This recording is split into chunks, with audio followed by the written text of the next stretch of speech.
The elk stood broadside at 400 yards, steam rising from its nostrils into the November cold. Through the scope, Jack Morrow could see the massive animal's chest expand and contract, each breath a small prayer whispered into the frozen Montana morning. His finger rested light on the trigger of the Remington 700, the same rifle he had carried for 30 years, the same rifle that had seen deserts and mountains and too many funerals. The client behind him was breathing too loud. Rich men always breathed too loud, their excitement poisoning the stillness that hunting demanded. Jack wanted to tell him to shut up, to respect the animal they were about to kill. But guiding was about patience. Patience with the elk. Patience with men who paid $3,000 to feel like warriors for a weekend. The crosshairs settled just behind the elk's shoulder. Heart and lungs. Quick death. Mercy in the killing. Jack squeezed. The rifle bucked. The sound cracked across the valley and echoed back from the mountains like thunder rolling through time. The elk dropped where it stood, legs folding beneath its massive body, gone before it knew death had arrived. Clean, honorable, the way it should be. But in the second after the shot, Jack was somewhere else. The mountains became sand. The elk became a man. The scope showed a face, not fur. And in that terrible frozen moment between heartbeats, Jack heard the screaming again. Not the client congratulating him, not the wind through the pines, but the screaming from 33 years ago, from a desert that still lived in his bones. He blinked hard, swallowed. The mountains returned. The elk was just an elk. The client was pumping his fist, already on his phone, probably texting his buddies about his kill. Jack's kill. But that was the job. Jack was 58 years old, and every morning he woke up older than the day before. His knees ached when the weather turned. His hands cramped in the cold. The scar tissue across his chest and abdomen pulled tight when he breathed deep. Reminders of shrapnel that doctors had pulled from his body in a field hospital in Saudi Arabia while he screamed for morphine, and brothers who would never answer. He had been a Marine once. Force recon, the tip of the spear. Now he was a hunting guide in the Bob Marshall wilderness, leading soft men to animals they did not deserve, taking their money because his military pension barely covered the property taxes on the cabin his wife had loved before cancer took her 3 years back. Sarah had been the only person who understood the nightmares. She never asked him to explain the times he woke up gasping, sheets soaked with sweat, her name on his lips like a prayer he could not finish. She just held him until the shaking stopped, held him until he remembered he was not in Kuwait anymore, not in Mogadishu, not in any of the places where men went to break. Now she was gone and the cabin was too quiet, and the bourbon was the only thing that made sleep possible. They field-dressed the elk as the sun climbed higher, steam rising from the carcass in ghostly ribbons. Jack showed the client how to do it properly, how to honor the animal by using everything, wasting nothing.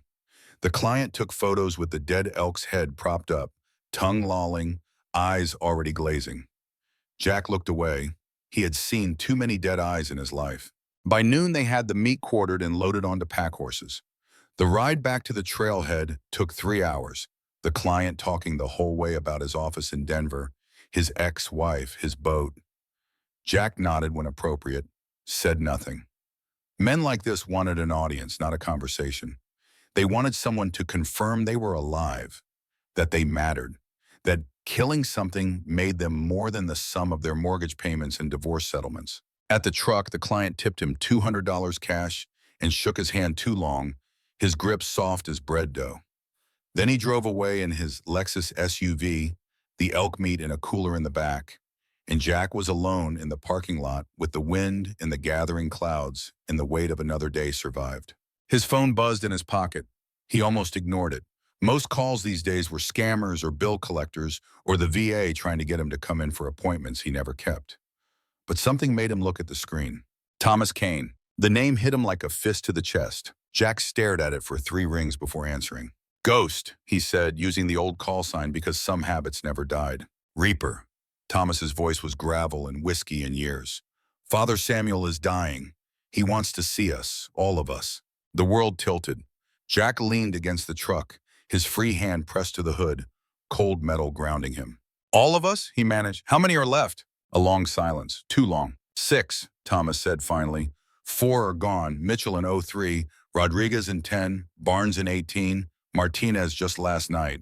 Martinez is dead? Murdered. Someone put a bullet through his spine from 800 yards.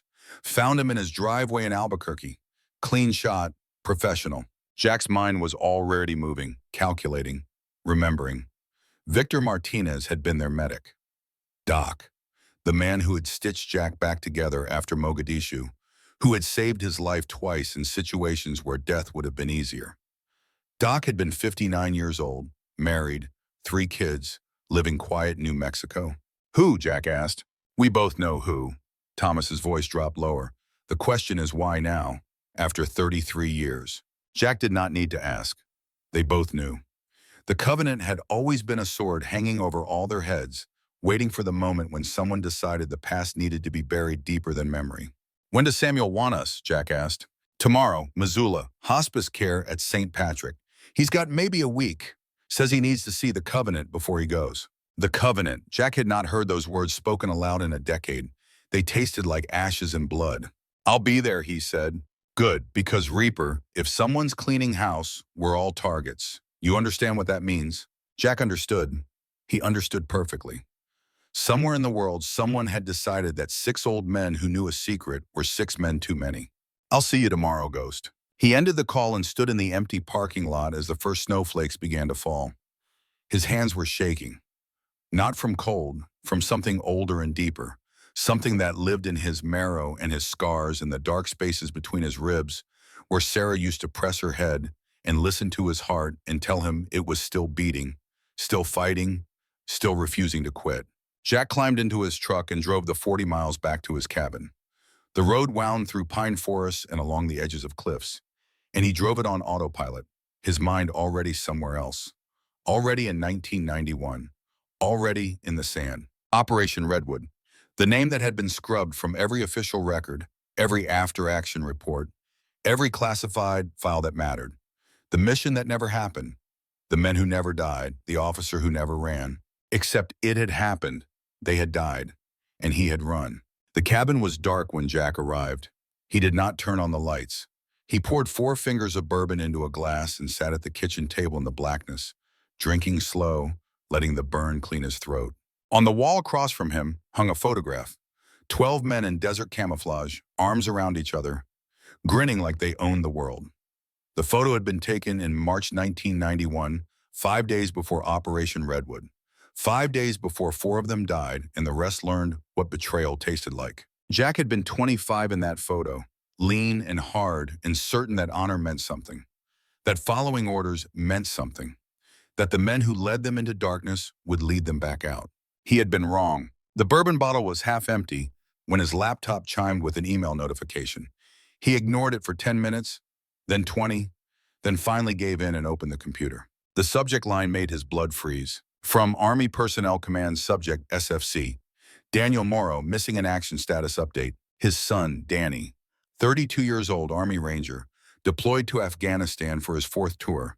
The boy who looked like his mother, who had her kindness and her stubbornness and her absolute refusal to let the world break her. Jack's hands trembled as he opened the email. The language was clinical, bureaucratic, designed to communicate without feeling. SFC Morrow had been part of a patrol in Helmand Province 3 weeks ago. The patrol had been ambushed. 2 Rangers killed, 3 wounded, 1 missing. Danny, missing for 3 weeks, and Jack was just now being notified. He read the email 4 times, each word cutting deeper. The Army would continue search and rescue operations. They were confident. They were doing everything possible. They would keep him informed. All lies. Jack knew lies when he heard them, even written down. After 3 weeks, Danny was either dead or captured or vanished into the mountains where no amount of air support or special operations raids would find him.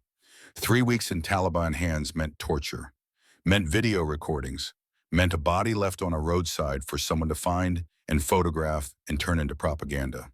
Jack closed the laptop, looked at the photograph on the wall, looked at the young man he had been, surrounded by brothers who had trusted him, who had bled with him, who had died because of decisions made by men who never pulled triggers. He thought about Danny, about the last conversation they had 6 months ago, right before deployment. Danny had asked him about the scars, about the wars, about whether it had been worth it. Jack had not known how to answer. He still did not know. What did you tell your son? That you fought for a country that sometimes forgot your name? That you killed men who were just like you, just born in the wrong place? That honor was a beautiful word for a terrible bargain? He had told Danny to keep his head down, to trust his squad, to remember that coming home alive mattered more than medals. But Danny had his mother's heart, soft and brave and too good for war. Jack poured another bourbon, drank it standing, looking out the window at the snow falling heavier now, covering the mountains in white silence. The world looked clean from here, pure. You could almost forget the blood that soaked into sand and never washed away. His phone buzzed again.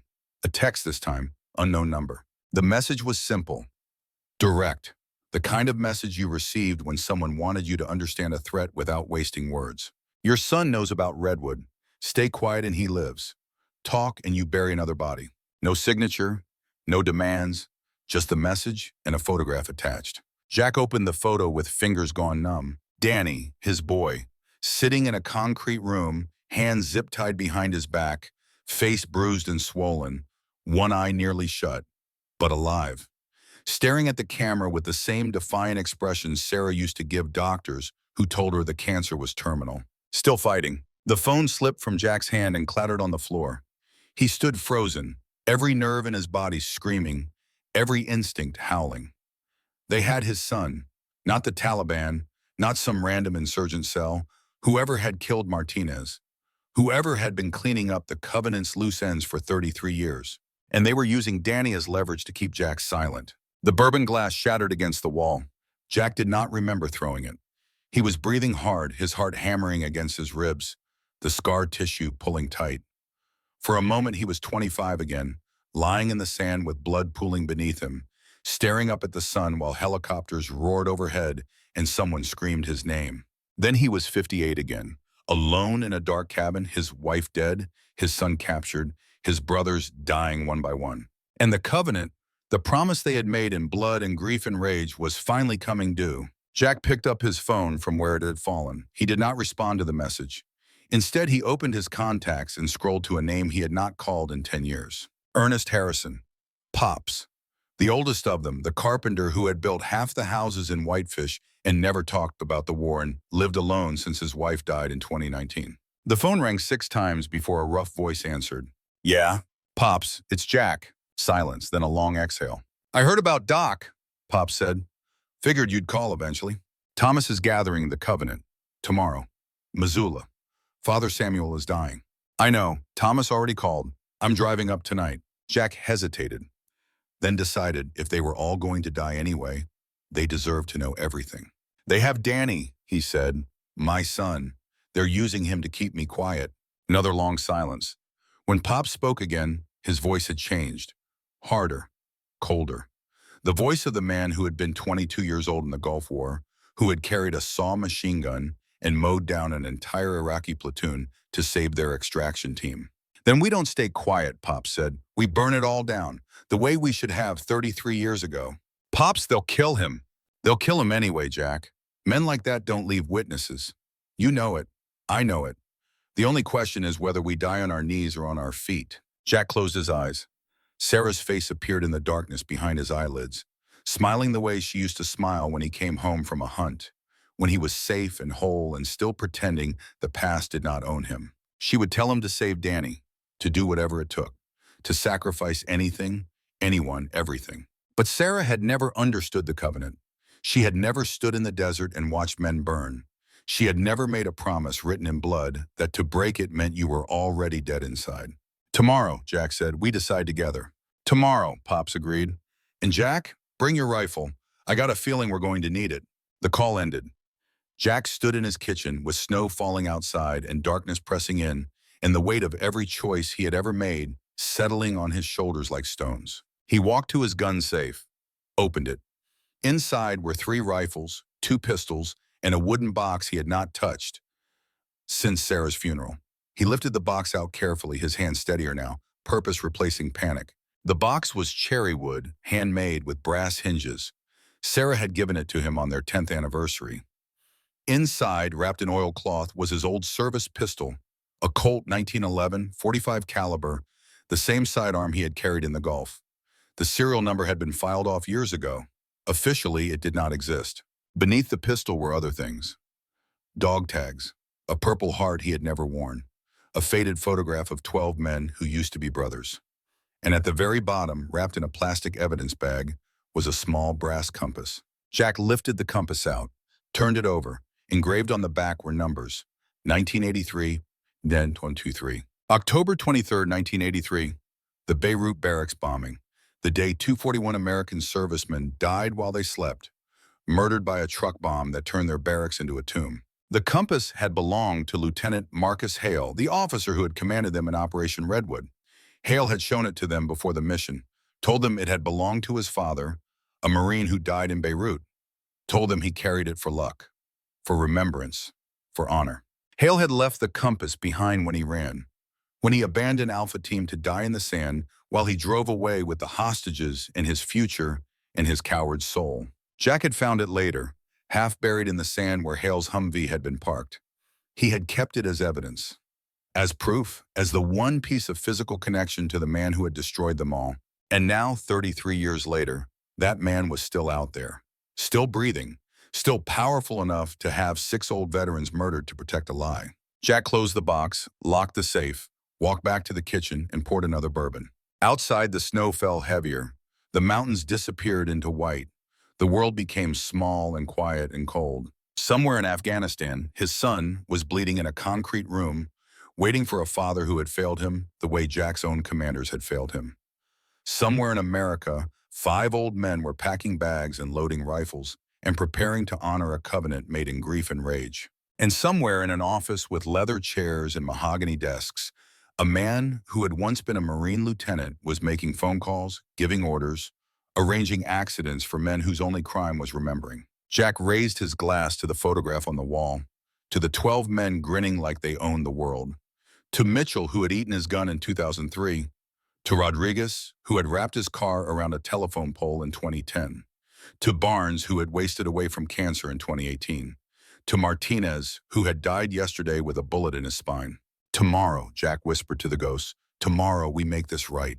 The bourbon burned going down. The snow kept falling, and in the darkness of a Montana cabin, a 58-year-old hunting guide who used to be a warrior began to remember what it felt like to go to war. Not for his country this time, not for oil or politics or the lies that old men told young men to make them march into gunfire. This time it was personal. This time it was for blood. This time it was for the covenant and every man who had died believing that honor meant something more than survival. Jack finished his drink, walked to the bedroom, pulled his old rucksack from the closet and began to pack. Extra ammunition, cold weather gear, first aid supplies, a laminated topographic map of Montana with safe houses marked in pencil, a burner phone still in its packaging, the tools of war, the familiar weight of preparation, the ritual of men who knew that morning might bring death and packed accordingly. He did not sleep that night. He sat in the darkness and cleaned his rifle and thought about Danny, about Sarah, about the desert and the screaming, and the moment when he realized that the Humvee was not coming back, that Lieutenant Hale had left them, that honor was just a word that officers used before they drove away and let you bleed. At 4 in the morning, Jack loaded his truck. At 5, he drove away from the cabin, leaving the lights off, the door unlocked. If he did not come back, let someone else deal with the property. Let the bank take it. Let the forest reclaim it. He had already given everything that mattered to the dirt. The drive to Missoula took 4 hours through heavy snow. The roads were empty. The world was white and silent. Jack drove with the radio off, listening to the sound of his own breathing, feeling the rhythm of his heart beating steady against the scar tissue.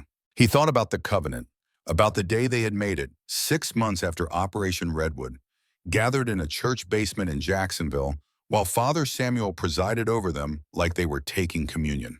12 men, 11 who had survived Alpha and Bravo teams, one priest who had been there in the desert, who had given last rites to the dying and heard confessions from the living and understood that sometimes the only justice was the justice men made for themselves. Father Samuel had brought a Bible, had made them place their hands on it one by one and swear an oath, not to the Corps, not to the country, but to each other, to the memory of the men who died, to the truth that would never make it into history books. The oath had been simple.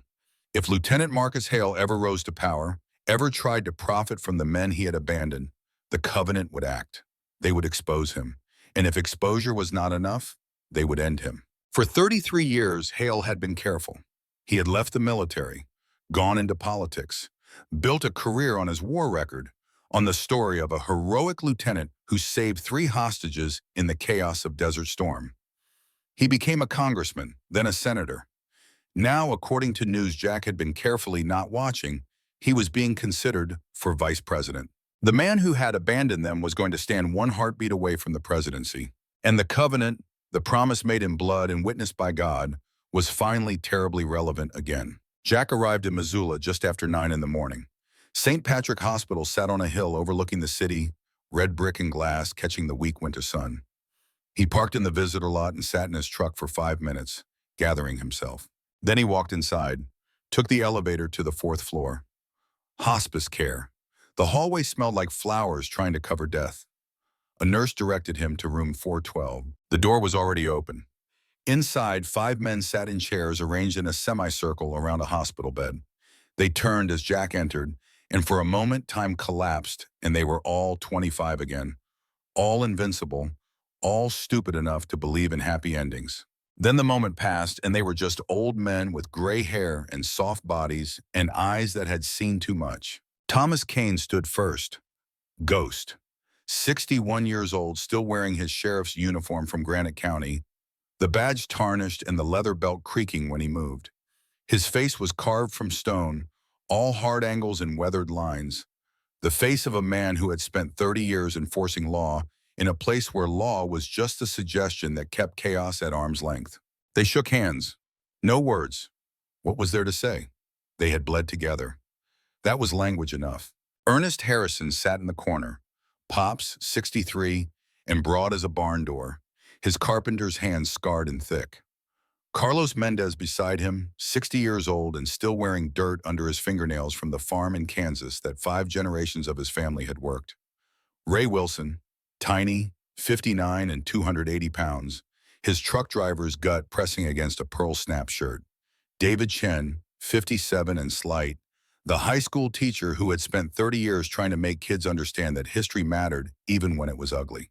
And in the bed, barely recognizable beneath the oxygen mask and the weight loss and the pale yellow color of approaching death, was Father Samuel Reeves, 82 years old, dying of cancer that had colonized his lungs and liver and bones. The man who had witnessed their oath, who had kept their secret, who had called them here for one final confession. Jack pulled up a chair, sat.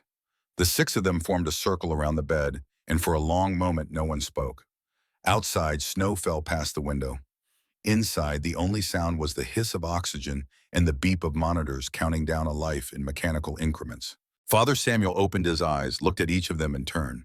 When he spoke, his voice was a whisper, but they all leaned close, straining to hear the words that had summoned them across states and years, and the weight of everything they had tried to forget. "The covenant," Samuel whispered. "I was wrong to make you swear it, wrong to bind you to vengeance, but I cannot die with this on my soul, so I give you a choice." His hand, thin as bird bones, reached toward the bedside table. Thomas helped him, lifting a small object wrapped in cloth. Samuel unwrapped it carefully. Inside was a USB drive. "Everything is here," Samuel said. "Video, confession, from 1991, right after Redwood. Hale thought I was recording his confession for God. But I kept it for you, for this moment." Jack stared at the drive.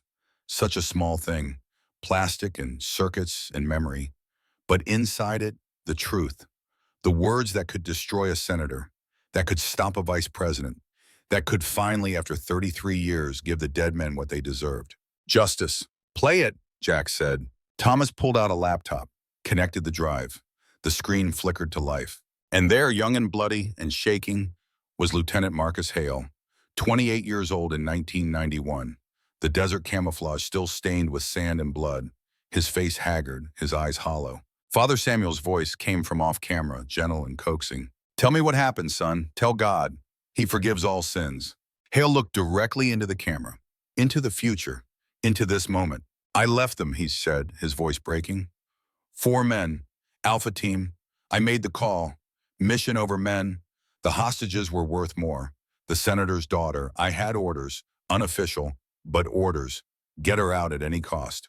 His hands shook as he wiped blood from his face. So I left them, took Bravo team and the hostages and drove away while they fought, while they died. I heard them on the radio begging for extraction, for air support, for anything. I kept driving. A long pause. Hale's eyes were wet now. But I would do it again. Those 3 hostages were worth more than 4 Marines. That is what command means. Making the hard calls, living with the cost. He leaned closer to the camera. If this ever comes out, I will deny it. I will destroy anyone who tries to use it.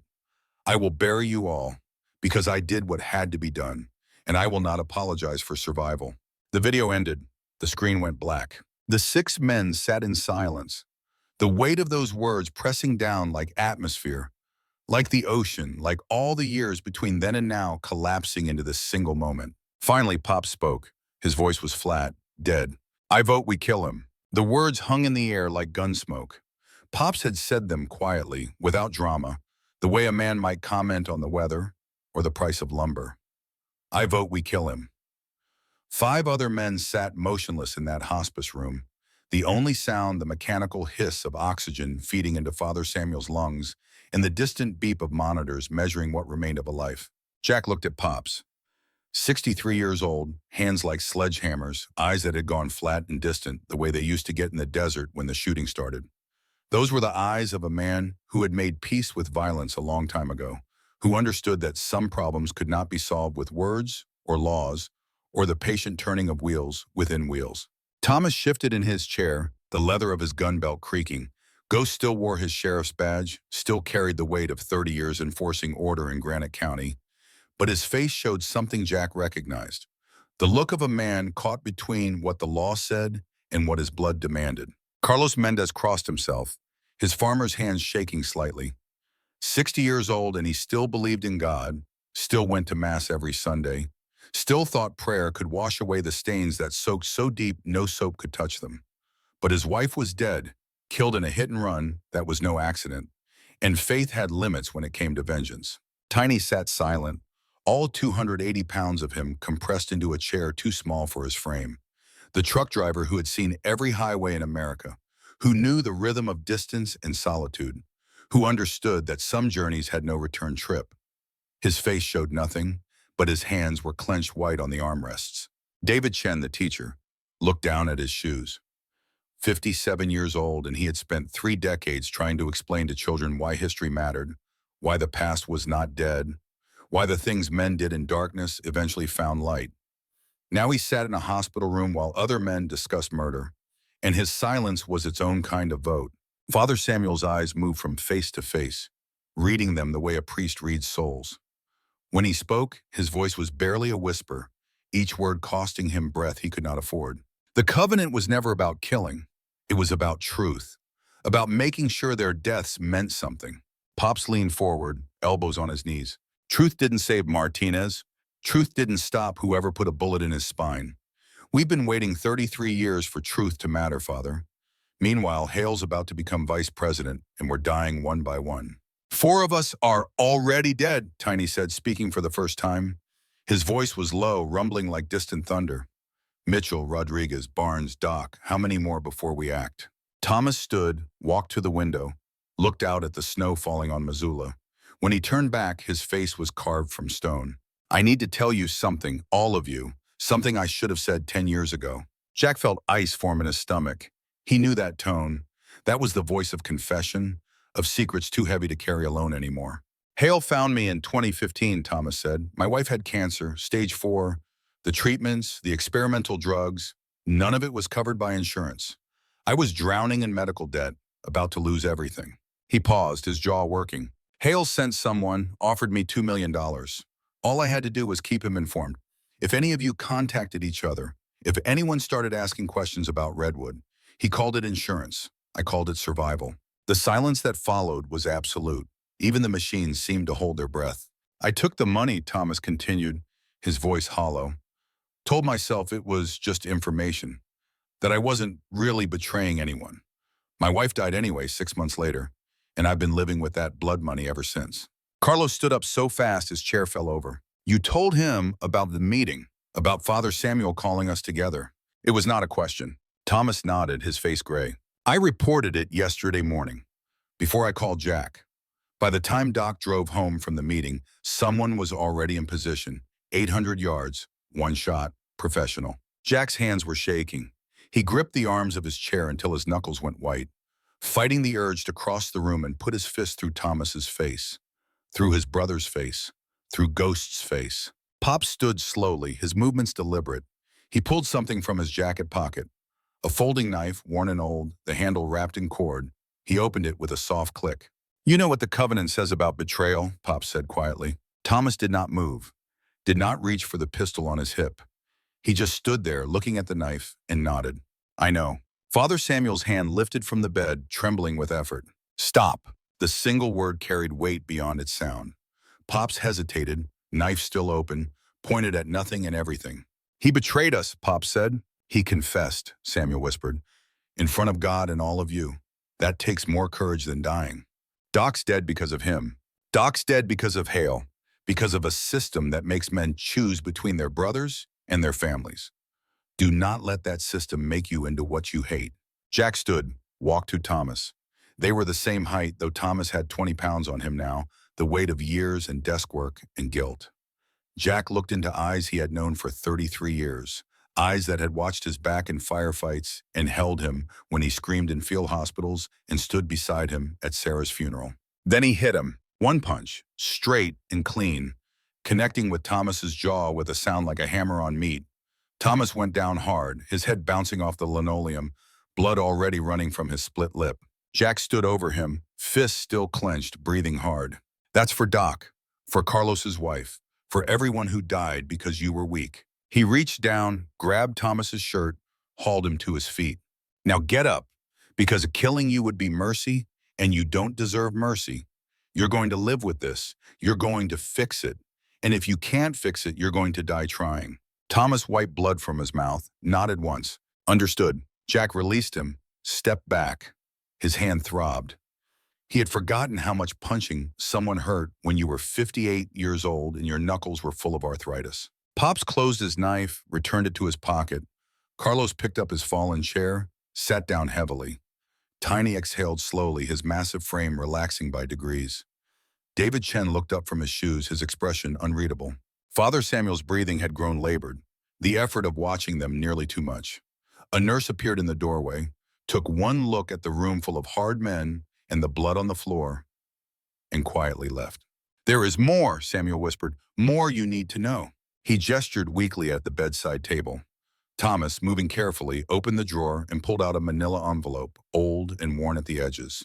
After I recorded Hale's confession, I kept investigating, contacted people, former intelligence officers, men who knew things about Desert Storm that never made it into reports. Samuel's voice was fading, each word costing him more. Operation Redwood was never about hostages. It was about one hostage, Senator Morrison's daughter. She was working as a journalist in Kuwait when Iraq invaded, got herself captured trying to document war crimes. He paused, gathering strength. Morrison had leverage, dirt on half the Pentagon. He told them to get his daughter out or he would burn their careers all the way to the Joint Chiefs. So they sent you, 12 men, expendable, deniable, with orders to succeed at any cost. Jack felt something cold crawling up his spine. Hale knew, he said. It was not a question. Samuel nodded fractionally. He had separate orders, classified, eyes only. Get the girl out. If that meant leaving men behind, leave them. The mission was never about all three hostages, just her. Carlos made a sound low in his throat, somewhere between a groan and a prayer. So we were always going to be abandoned. From the beginning. Yes, Samuel whispered. But Hale could have refused the order, could have found another way. Instead, he followed it, then built a career on the lie that he was a hero.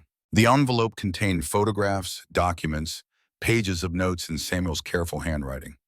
Jack flipped through them, his hand steady now, anger burning away everything else. There were photos of Senator Morrison shaking Hale's hand at a campaign event in '95. Morrison's daughter, now a successful television producer, smiling beside them.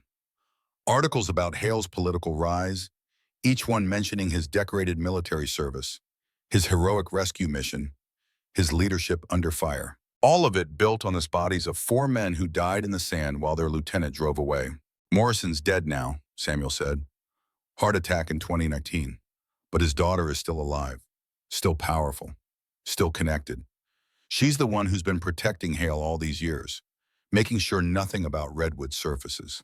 How do you know? Jack asked. Because she visited me 2 weeks ago, before I was too sick to receive visitors. Samuel's eyes closed, then opened again with effort. She knew I had the video, offered me money to destroy it. When I refused, she threatened to have me declared mentally incompetent. Said no one would believe a dying old man anyway. What did you tell her? Thomas asked, his voice thick through his swelling lip. I told her that truth is not a democracy. It does not require belief to exist, and that I had already made arrangements. Samuel looked at Jack. The video is not the only copy. I sent one to a journalist, someone I trust. She's been investigating Hale for months. If anything happens to me, if the covenant fails, she will publish everything. Jack felt pieces clicking into place, a strategy forming. Who is she? Her name is Lisa Grant, Washington Post. She covered the Gulf War. She knows what really happened over there, even if she could never prove it. Until now. Father Samuel's hand found Jack's, the grip weak but insistent. I have failed you. Failed all of you. I thought keeping the secret, waiting for the right moment, was wisdom. It was cowardice. I let 4 men die unavenged because I was afraid of the cost. You kept us alive, Jack said. You kept the covenant together when we would have torn ourselves apart. No, you kept each other alive. The covenant was always yours, not mine. I just gave it a name. A fit of coughing seized Samuel, wet and rattling. The nurse returned, this time with authority, started adjusting monitors and oxygen flow. You need to leave, she said to the 6 men. He needs rest. Pop stood first, walked to the bed, took Samuel's free hand in both of his. Thank you, Father, for everything. One by one, they each said goodbye to the priest who had witnessed their oath, kept their secrets, and tried to give their pain meaning. When Jack's turn came, he leaned close, whispered so only Samuel could hear. Did the confession video show his face clearly? Enough to prove it's him? Samuel's eyes gleamed with something that might have been satisfaction. Every detail, the date stamp, the dog tags around his neck, the scar on his left hand from Mogadishu, everything. Jack squeezed the old man's hand gently. Then rest easy, Father. We'll finish this. Outside the hospital room, the 6 men gathered in the hallway like conspirators, which is exactly what they were. Thomas leaned against the wall, holding a tissue to his still bleeding lip. The others formed a loose circle, instinctively checking sight lines, marking exits, falling into old patterns.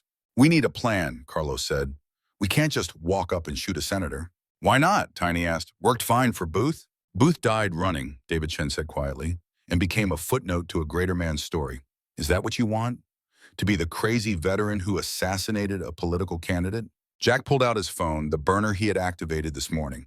He had one message waiting, from the same unknown number that had sent him Danny's photo. The message was simple. You have 72 hours. After that, your son starts losing pieces. Attached was another photo. Danny, same concrete room, but now there was a man in the frame with him. The man's face was hidden, but he held bolt cutters in one hand. The implication was clear. Jack showed the phone to the others without speaking. Their faces hardened, one by one, as they understood what was being promised. We don't have time for a careful plan, Jack said, his voice flat. We have 3 days to make Hale confess publicly, or my son dies. Even if we make Hale confess, you think they'll release Danny? Thomas asked. They'll kill him anyway. Clean up loose ends. I know, Jack said, but at least he'll die knowing his father tried. That's more than my brother's got. The words landed hard. Pops closed his eyes. Carlos crossed himself again. Tiny's jaw clenched. David Chen, who had been silent through most of this, finally spoke. There might be another way, something that doesn't require us to become murderers or martyrs. They turned to him, the teacher, the one who had spent his life in classrooms instead of battlefields, who understood power not through violence, but through the slow accumulation of knowledge and the careful application of pressure. Hale is being vetted for vice president, Chen said. That means journalists are digging into his past. Political opponents are looking for ammunition. The timing is perfect for a scandal. We already have the scandal, Pop said, the video. But we can't just release it. Not yet. It's 33 years old. Hale's lawyers will claim it's doctored, taken out of context, the confession of a traumatized young officer who said things he didn't mean. Chen pulled out his own phone, started typing. We need corroboration, multiple sources, documentation. We need to build a case so airtight that even Morrison's daughter can't protect him. That takes time we don't have, Jack said. No, it takes coordination. Father Samuel already gave us the journalist, Lisa Grant. We give her the video, but we also give her us. 6 living witnesses, men who were there, men who saw Hale run. 5 witnesses, Thomas said quietly. I can't testify. I took his money. My credibility is shot. Then you'll be the inside man, Chen said. You still have contact with Hale's people, right? Through whoever paid you? Thomas nodded slowly. Then feed them misinformation. Tell them we're planning to release the video in a week. Give them time to prepare a defense, to feel confident they can weather it. While we actually release it sooner, Tiny said, understanding dawning, before they're ready. Exactly, but we don't just release the video. We orchestrate it, press conference, multiple media outlets simultaneously. Make it impossible to suppress. Jack studied Chen, seeing him clearly for the first time. This was why the teacher had survived 33 years without going crazy. He had learned to fight wars with information instead of bullets, to kill reputations instead of people. It was smarter, cleaner, but it was not what Jack's blood demanded.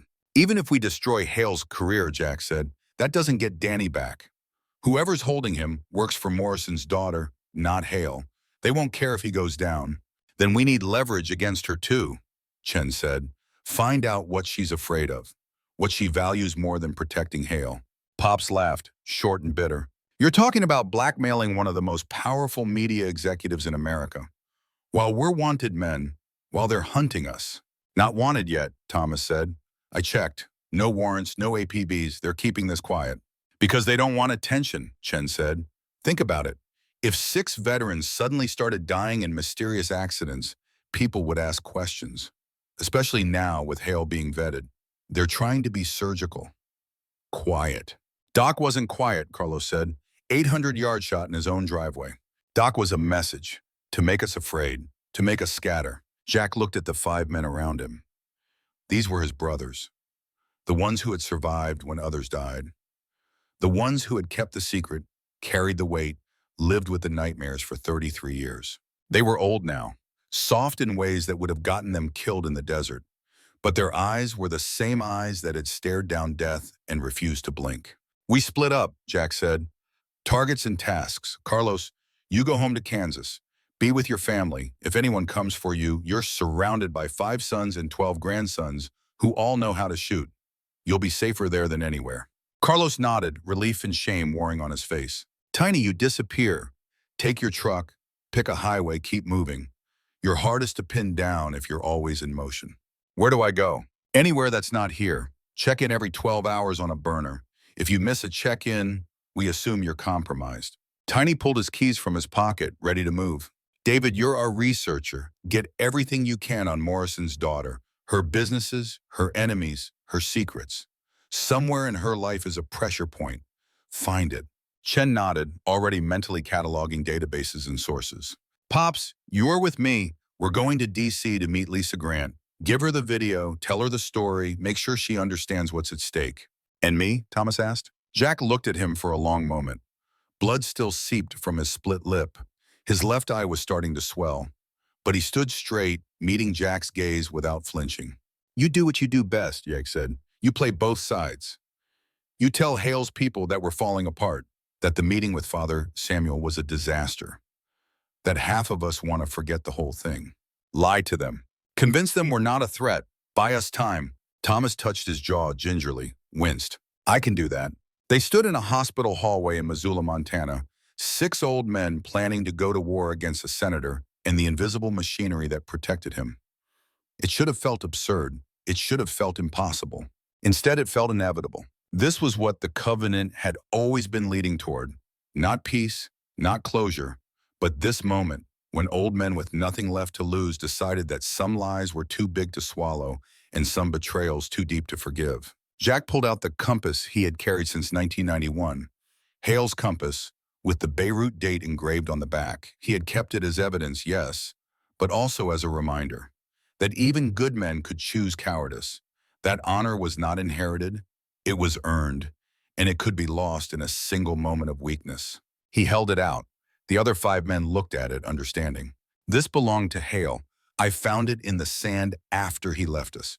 For 33 years I've kept it, wondering if I should have died with the others. Wondering if surviving made me a coward too. You're not a coward, Pop said. Neither was he. Not at first. He was just a man given an impossible order who chose the easy way out, the safe way, the way that let him sleep at night by telling himself he had no choice. Jack closed his fist around the compass. We all have choices. Every day, every moment. We can choose to be the men we were supposed to be, or we can choose survival, but we can't choose both. He looked at each of them in turn. 3 days from now, either Hale's career is over or we are. Either Danny comes home, or I bury my son the way I buried my wife. Either the covenant means something or it was always just words we told ourselves to feel better about surviving. The hospital intercom crackled overhead, calling a code blue to the third floor. Life and death happening in the same building, separated by floors and walls and the thin membrane of chance. If any of you want to walk away, Jack said, do it now. No judgment, no shame. You've already given enough. No one moved. Then we vote, Jack said, the way we did before, the way the covenant demands, all in favor of seeing this through to the end, whatever that end may be. Pops raised his hand first, then Carlos, then Tiny, then Chen. Finally, after a long moment, Thomas. 6 hands raised in a hospital hallway. 6 old men voting for war. Jack pocketed the compass, looked at his watch. It was just past noon. 72 hours until the deadline. 72 hours to destroy a senator, save his son, and honor a promise made in blood 3 decades ago. Then we move, he said, now, fast, and we don't stop until it's finished. They split up in the parking lot, each man heading to his vehicle, to his mission, to whatever waited at the end of this road. Jack watched them go, these brothers who had survived when others died, who had kept faith when it would have been easier to forget. Pops climbed into his truck beside him, tossed a duffel bag into the back seat. It landed heavy, the sound of metal on metal. What's in the bag? Jack asked. Tools, Pops said, just in case talking doesn't work. They drove east out of Missoula as snow began to fall harder, the mountains disappearing behind them like ghosts fading into white.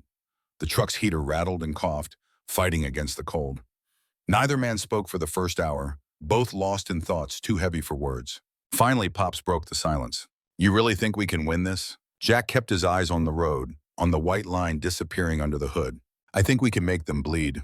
Whether that counts as winning depends on how much blood we're willing to spend. I've got nothing but time and rage, Pops said. Spent the last 5 years building houses for other people's families while mine turned to dust. If I die making Hale pay, that's a better death than I deserve. We're not dying, Jack said. We're making them wish they had killed us when they had the chance. Pop smiled at that, a wolf smile, all teeth and anticipation. The miles rolled past, the snow kept falling. And somewhere ahead, in the halls of power and the dark rooms where decisions were made, a senator who thought he had buried his past was about to learn that some graves were too shallow and some ghosts too stubborn to stay dead. Jack's phone buzzed. A text from an unknown number. Not the same one that had sent Danny's photos. This one was new. The message said only, I know what you're planning. Meet me alone tonight. And an address in Helena. Jack showed it to Pops. Trap, Pops said immediately. Probably. So we ignore it. Jack studied the message, his instincts screaming contradictions. It could be a trap. Could be Morrison's daughter trying to isolate him, make him easier to kill. Could be Hale's people moving faster than expected. Or it could be someone else. Someone trying to help. Someone who knew things they needed to know. No, Jack said finally. We go, but careful. And if it goes wrong, you get the video to Lisa Grant. Promise me. Jack, this is stupid. Most of what we're doing is stupid, but we're doing it anyway.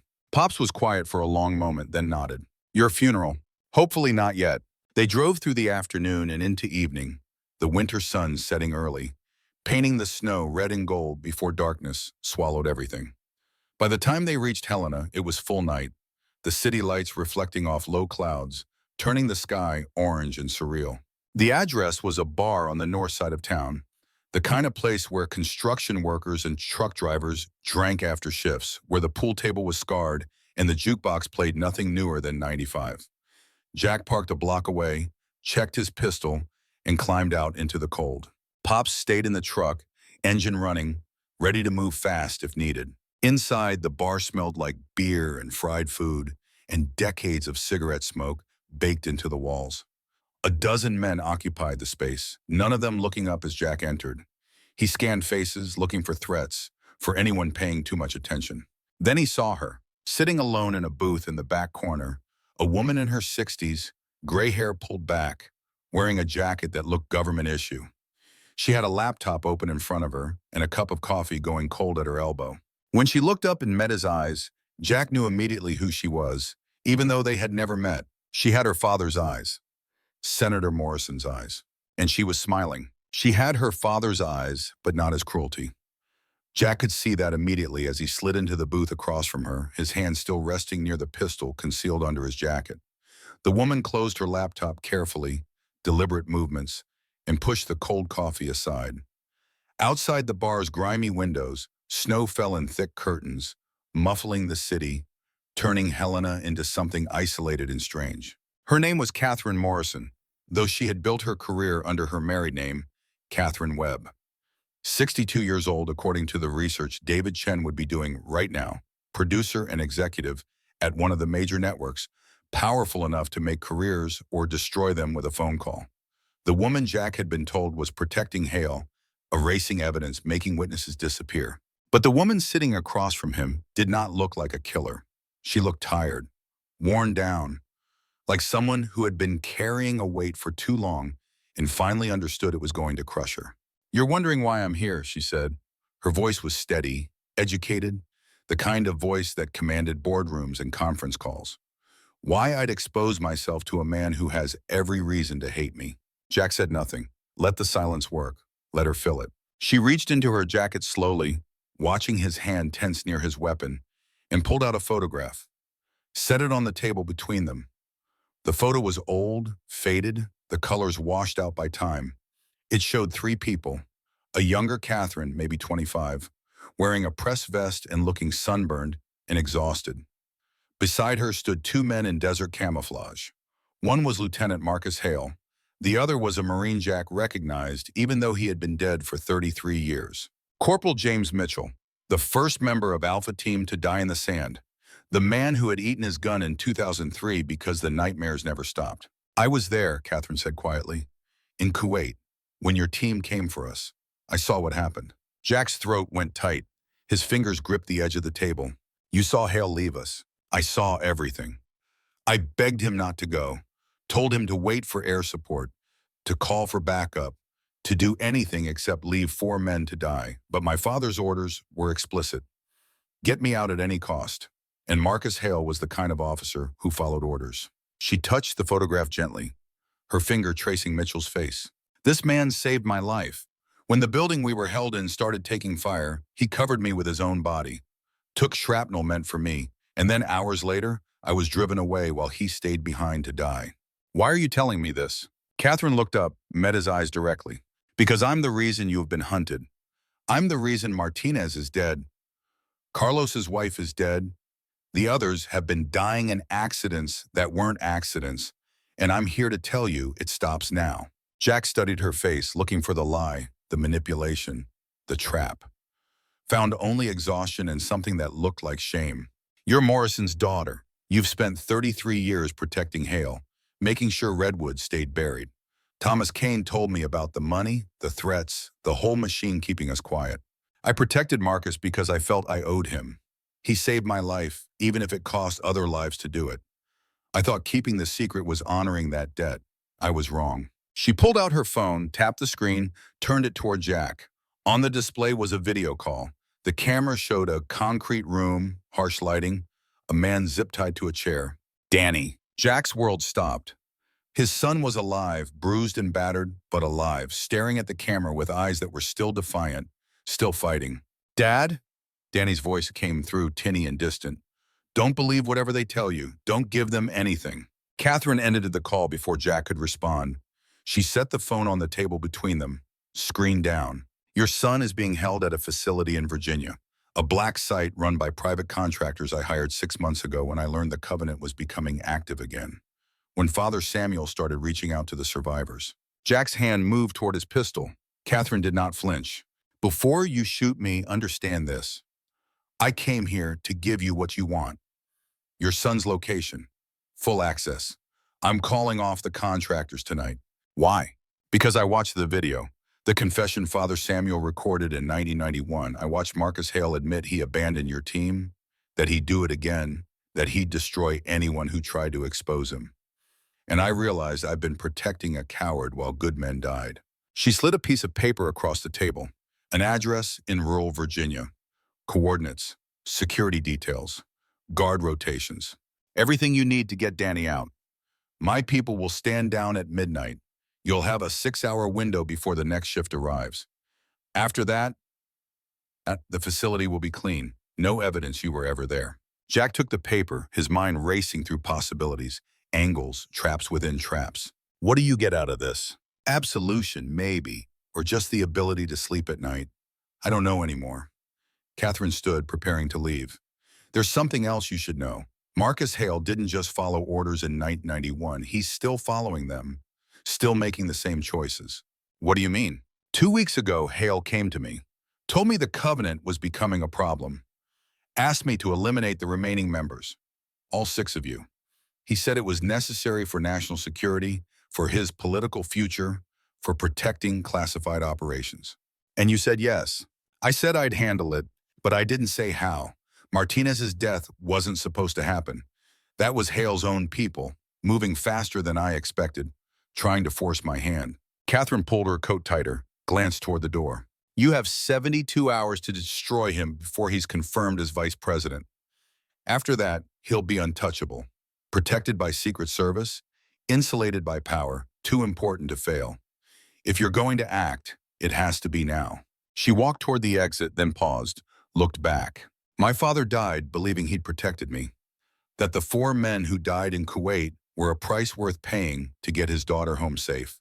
I've lived with that belief for 33 years, but watching that video, seeing what it cost, I understand now. Some prices are too high. Some debts can never be repaid. Then she was gone, disappearing into the snow in the night, leaving Jack alone in a bar that smelled like stale beer and old sins. He pulled out his phone, called Pops. We're moving, now. They drove through the night, pushing east across Montana into North Dakota, the truck's engine straining against the cold in the distance. Pops took the first shift while Jack made calls on the burner, pulling together the pieces of a plan that had more holes than certainties. Thomas answered on the first ring, his voice cautious.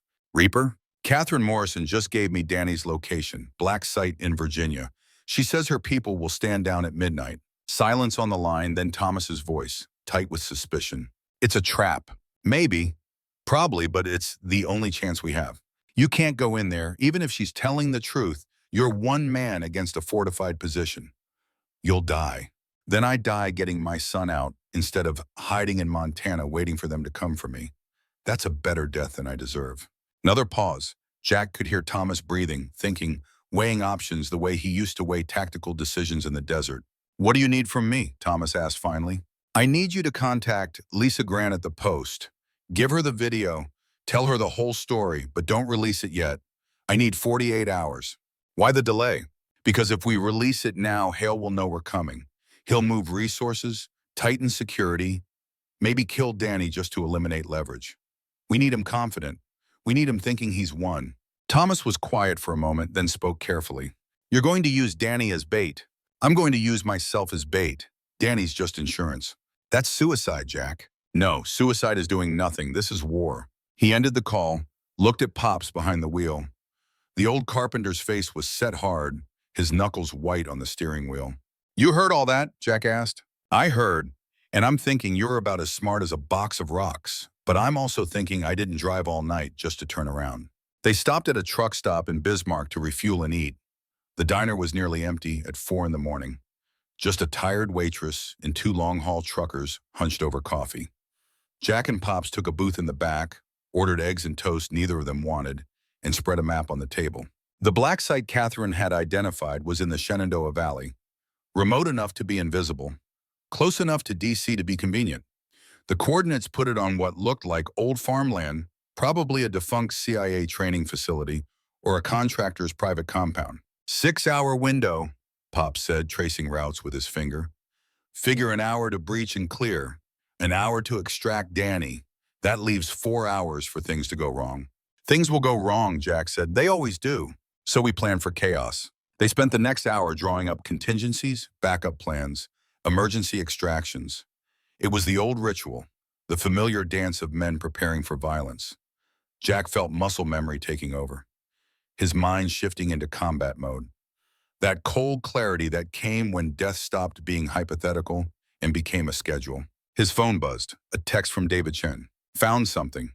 Morrison's daughter has been funneling money to a shell company, same company that owns the Virginia facility. She's been funding your son's imprisonment. Jack showed the message to Pops. So she lied, Pops said, about calling them off. Or she's trying to and they're not listening. Contractors don't work for free. Maybe they want more money. Maybe they've got their own agenda. Or maybe this whole thing is designed to get you into a kill box. Jack knew Pops was right. Every instinct screamed trap. But the alternative was leaving Danny in that concrete room, waiting for bolt cutters and screaming in a video that would be sent to Jack in pieces. I'm going, Jack said. You don't have to. Pops snorted. Shut up and eat your eggs. We're burning daylight. They reached Virginia 36 hours later, driving in shifts, stopping only for gigs and coffee and the bare minimum of sleep. By the time they found the facility, it was late afternoon, winter sun already fading toward the mountains. The compound sat in a shallow valley, surrounded by woods, accessible only by a single gravel road. From their position on a ridge line half a mile away, Jack glassed the site through binoculars. Two buildings, both prefab metal structures that looked like barns from a distance. A perimeter fence, chain link topped with razor wire. 4 vehicles parked outside. No visible guards, but that meant nothing. How many you figure? Pops asked. Catherine said 6 contractors rotating in 12-hour shifts, but that was assuming she told the truth about anything. Could be twice that, could be a company, could be empty. Could be Danny's already dead and they're just waiting for us to show up so they can finish the job. Pops lowered his own binoculars, looked at Jack. You really think she set us up? Jack thought about Catherine Morrison's face in that bar. The exhaustion, the shame, the way she'd touched the photograph of Mitchell like it meant something. I think she believes she's doing the right thing, but I also think she's been lying to herself for 33 years. People that good at self-deception can convince themselves of anything. They waited for dark. As the sun set and shadows pooled in the valley, Jack assembled his rifle. The same Remington 700 he'd used to shoot elk in Montana, now loaded with 168 grain hollow points meant for different game. Pops checked his shotgun, a Mossberg 12 gauge that had seen him through 3 divorces and more bar fights than he could count. At 2,200 hours, they moved down from the ridgeline, slow and careful, using the tree line for cover, stopping every 50 meters to listen and watch. The compound stayed quiet, no lights showing, no movement visible. Either they were being professional about security or the place really was standing down. Jack's radio earpiece crackled. Thomas, calling from wherever he'd holed up to coordinate. Lisa Grant has the video. She's ready to publish on your signal. But Jack, she's getting pressure from above. Her editors are nervous. This is a senator we're talking about. They want more verification before they run it. Tell her she'll get verification soon enough. What does that mean? It means if this goes sideways, she'll have one hell of a story of 6 veterans who died trying to save one of their own. That ought to be verification enough. Jack, don't do anything stupid. Too late for that. They reached the fence line at 2,300 hours. Jack cut a hole in the chain link with bolt cutters, peeled it back carefully. No alarm sounded, no lights flickered on. Either the security was off or they were being allowed to enter. Both options were terrifying. Inside the perimeter, they split up. Pops moved toward the larger building, the one that looked like it might house operations or barracks. Jack took the smaller structure, a windowless box that screamed detention facility. The door was unlocked. That was wrong. That was all kinds of wrong. But Jack pushed through it anyway, rifle up and ready, sweeping corners and shadows. Inside was a hallway, concrete floor, fluorescent lights humming overhead. Doors on both sides, each one marked with numbers. Cell doors. Jack moved fast now, clearing each room. Empty, empty, empty. 5 cells, all vacant, all showing signs of recent use, but no current occupants.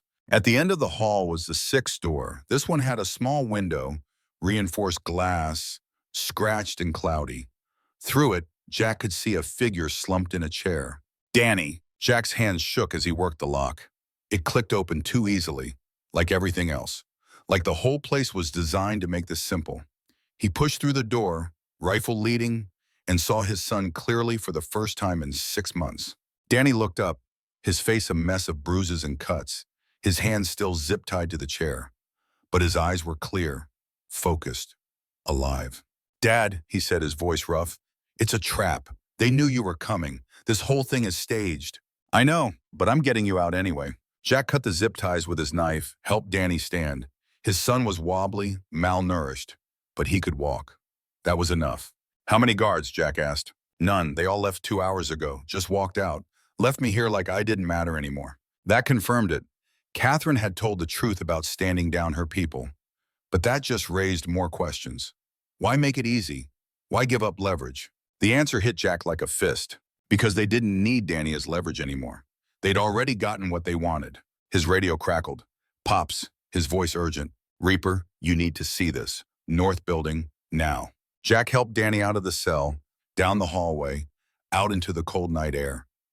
They moved across the compound to where Pops stood at the entrance to the larger building, his shotgun pointed at something inside. When Jack looked through the doorway, he understood everything. 6 men sat at a long table, hands zip-tied, mouths gagged. Not contractors, not guards. The remaining members of the Covenant, Carlos Mendez, Ray Wilson, David Chen, and 3 others Jack didn't recognize at first, not until he looked closer and saw faces he'd known 33 years ago but hadn't seen since. Men who were supposed to be dead. Men whose funerals Jack had attended. Lieutenant Marcus Hale sat at the head of the table, perfectly calm, perfectly composed, looking at Jack with something between pity and contempt.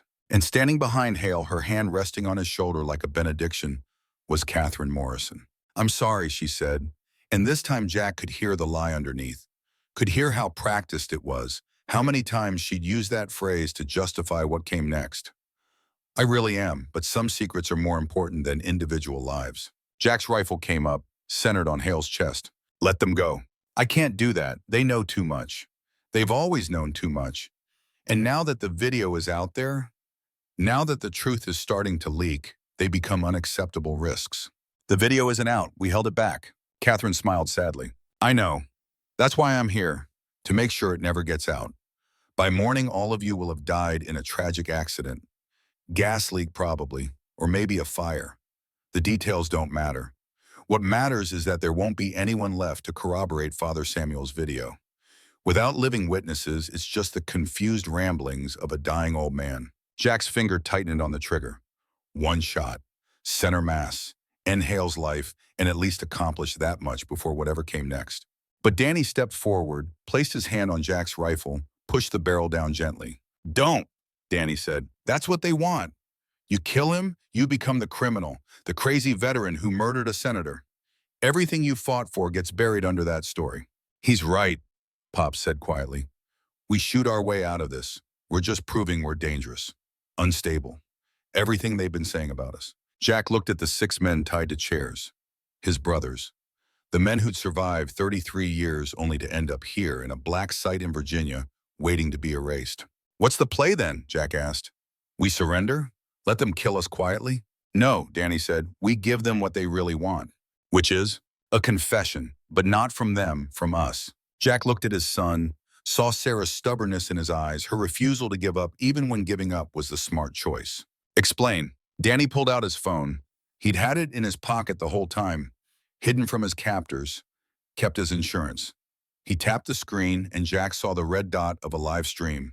"I've been recording since you cut me loose. Everything. This conversation. Hale sitting there, Morrison admitting she's going to kill us. All of it going out live to the internet." Catherine's face went white. She lunged for Danny, but Pops stepped between them, shotgun raised. 40,000 viewers and counting, Danny said, reading the screen. Hashtag trending. News outlets picking it up. "You wanted to bury the truth? Congratulations. You just broadcast it to the world." Hale stood slowly, his composure finally cracking, rage and panic warring on his face. "You stupid, stupid children. Do you have any idea what you've done? This is bigger than you, bigger than your petty revenge. There are things in motion, operations decades in the making that depend on this secret staying buried." "Then maybe those operations deserve to fail," Jack said. He pulled out Father Samuel's USB drive, held it up so the camera could see it. "This contains a full confession from Lieutenant Marcus Hale, recorded in '91, admitting he abandoned 4 Marines to die in the Iraqi desert, admitting he'd do it again, admitting he built his entire political career on their bodies. Jack looked directly at Danny's phone camera. My name is Jack Morrow. I'm a decorated Marine veteran who served in the Gulf War. The man behind me is Marcus Hale, currently a United States Senator being considered for Vice President. And I'm here to tell you that he's a coward and a liar who left my brothers to die. One by one, the other members of the Covenant spoke to the camera. Carlos, his voice shaking. Tiny, his words hard and clipped. David Chen, precise and damning. And Thomas Kane, the sheriff who'd taken blood money, confessing his own betrayal, asking forgiveness not from Hale, but from the men he'd failed. When they finished, the live stream had 200,000 viewers. By morning, it would be millions. By the time the news cycle finished chewing on it, Hale's career would be over, his legacy destroyed, his name forever attached to betrayal and cowardice. Catherine Morrow stood frozen, watching her carefully constructed protection crumble in real time. She looked at Hale, then at Jack, then at the phone still recording everything. You've won, she said quietly, but you've also made yourselves targets. There are people who will come for you now, people who make me look like an amateur. Let them come, Jack said. We're old men with nothing to lose, but we've still got our honor. That's more than you can say. Sirens were audible in the distance now, growing louder. Someone had called the authorities. Maybe one of the viewers. Maybe Catherine herself, knowing when to cut losses. It didn't matter. Jack cut the zip ties holding his brothers. They stood slowly, stiff and hurting, but alive. All 6 of them. The Covenant intact.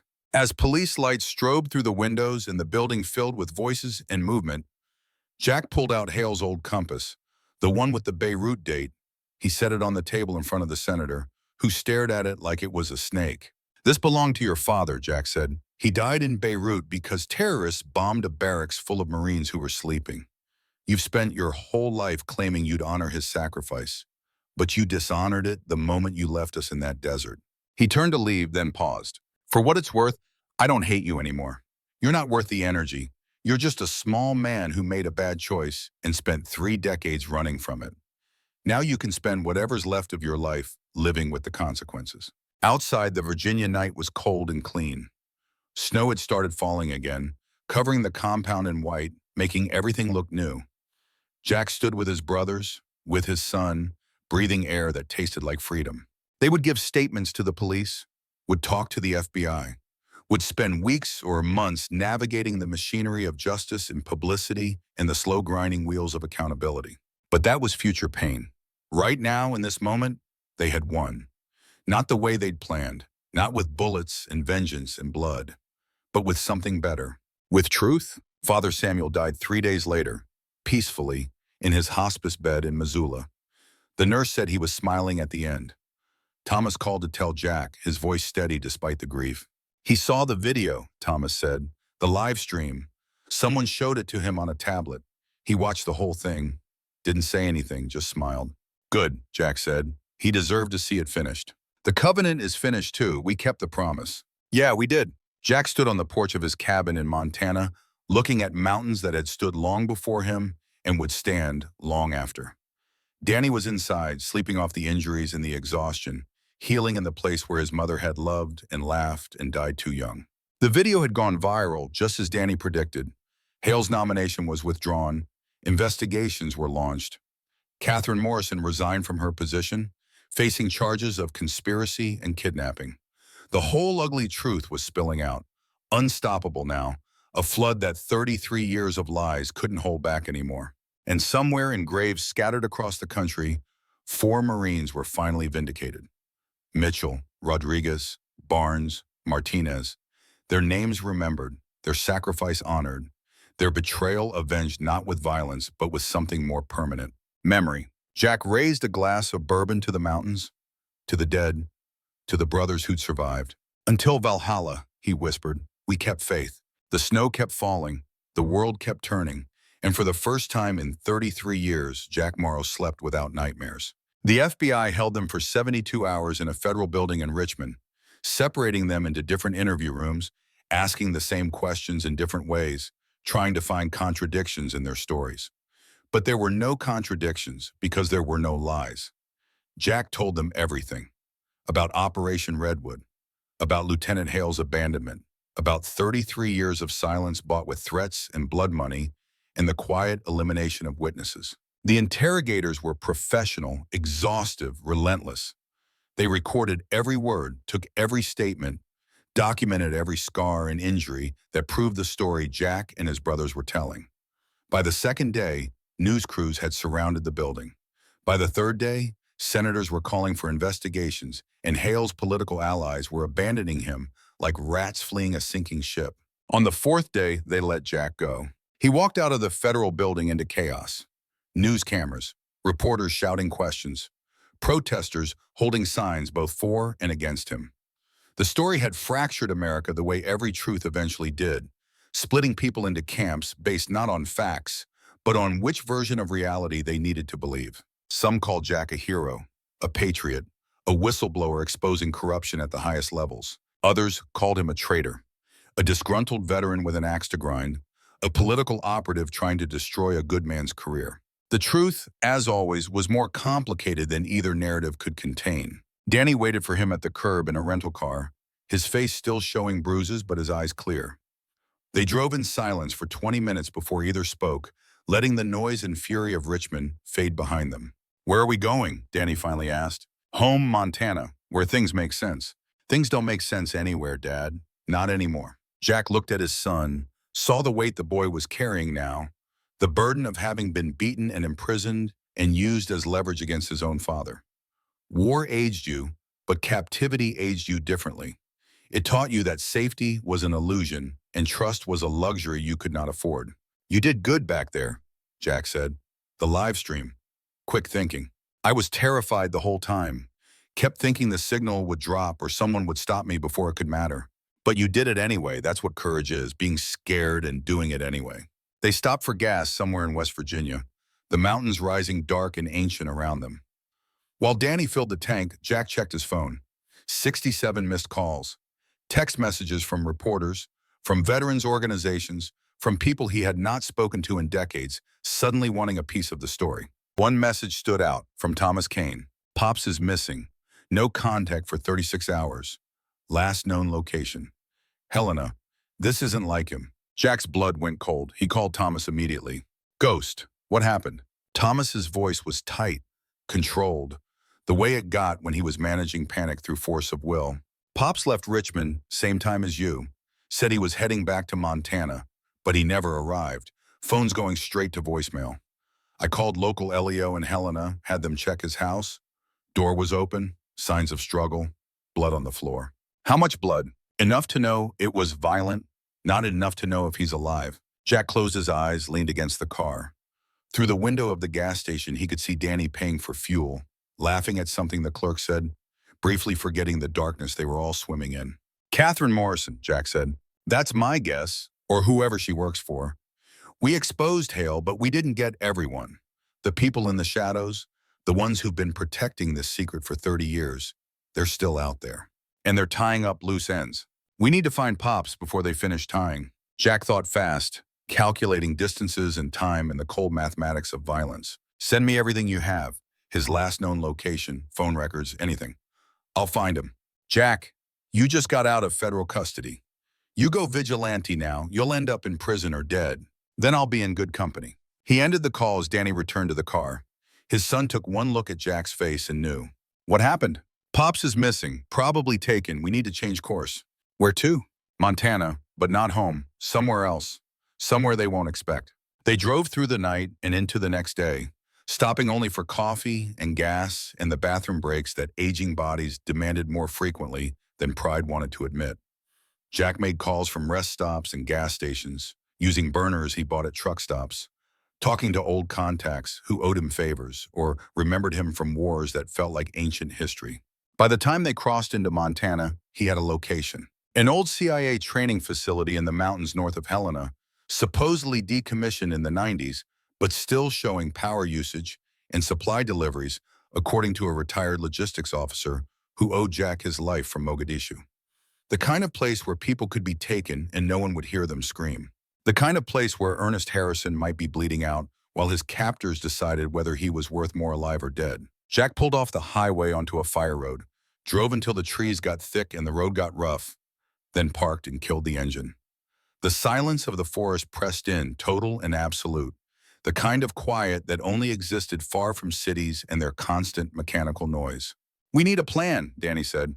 "The plan is simple. I go in, get Pops, get out." "That's not a plan. That's suicide." "Then stay here. Keep the engine running. If I'm not back in 2 hours, drive away and don't look back." Danny grabbed Jack's arm as he reached for the door handle. "No, I didn't survive 3 weeks in a black site just to watch you throw your life away.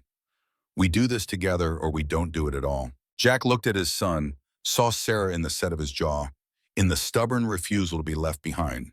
She had been the same way, insisting on being part of every decision, every risk, every moment that mattered. It had made their marriage hard sometimes, but it had also made it real. "Your mother would kill me for letting you come," Jack said. "Mom would kill you for going alone." That was probably true. They geared up in silence, the ritual familiar to Jack, new to Danny but learned fast through instinct and observation. Pistols checked and loaded. Extra magazines. A tactical vest Jack had kept in storage for years, now pulled tight over Danny's frame.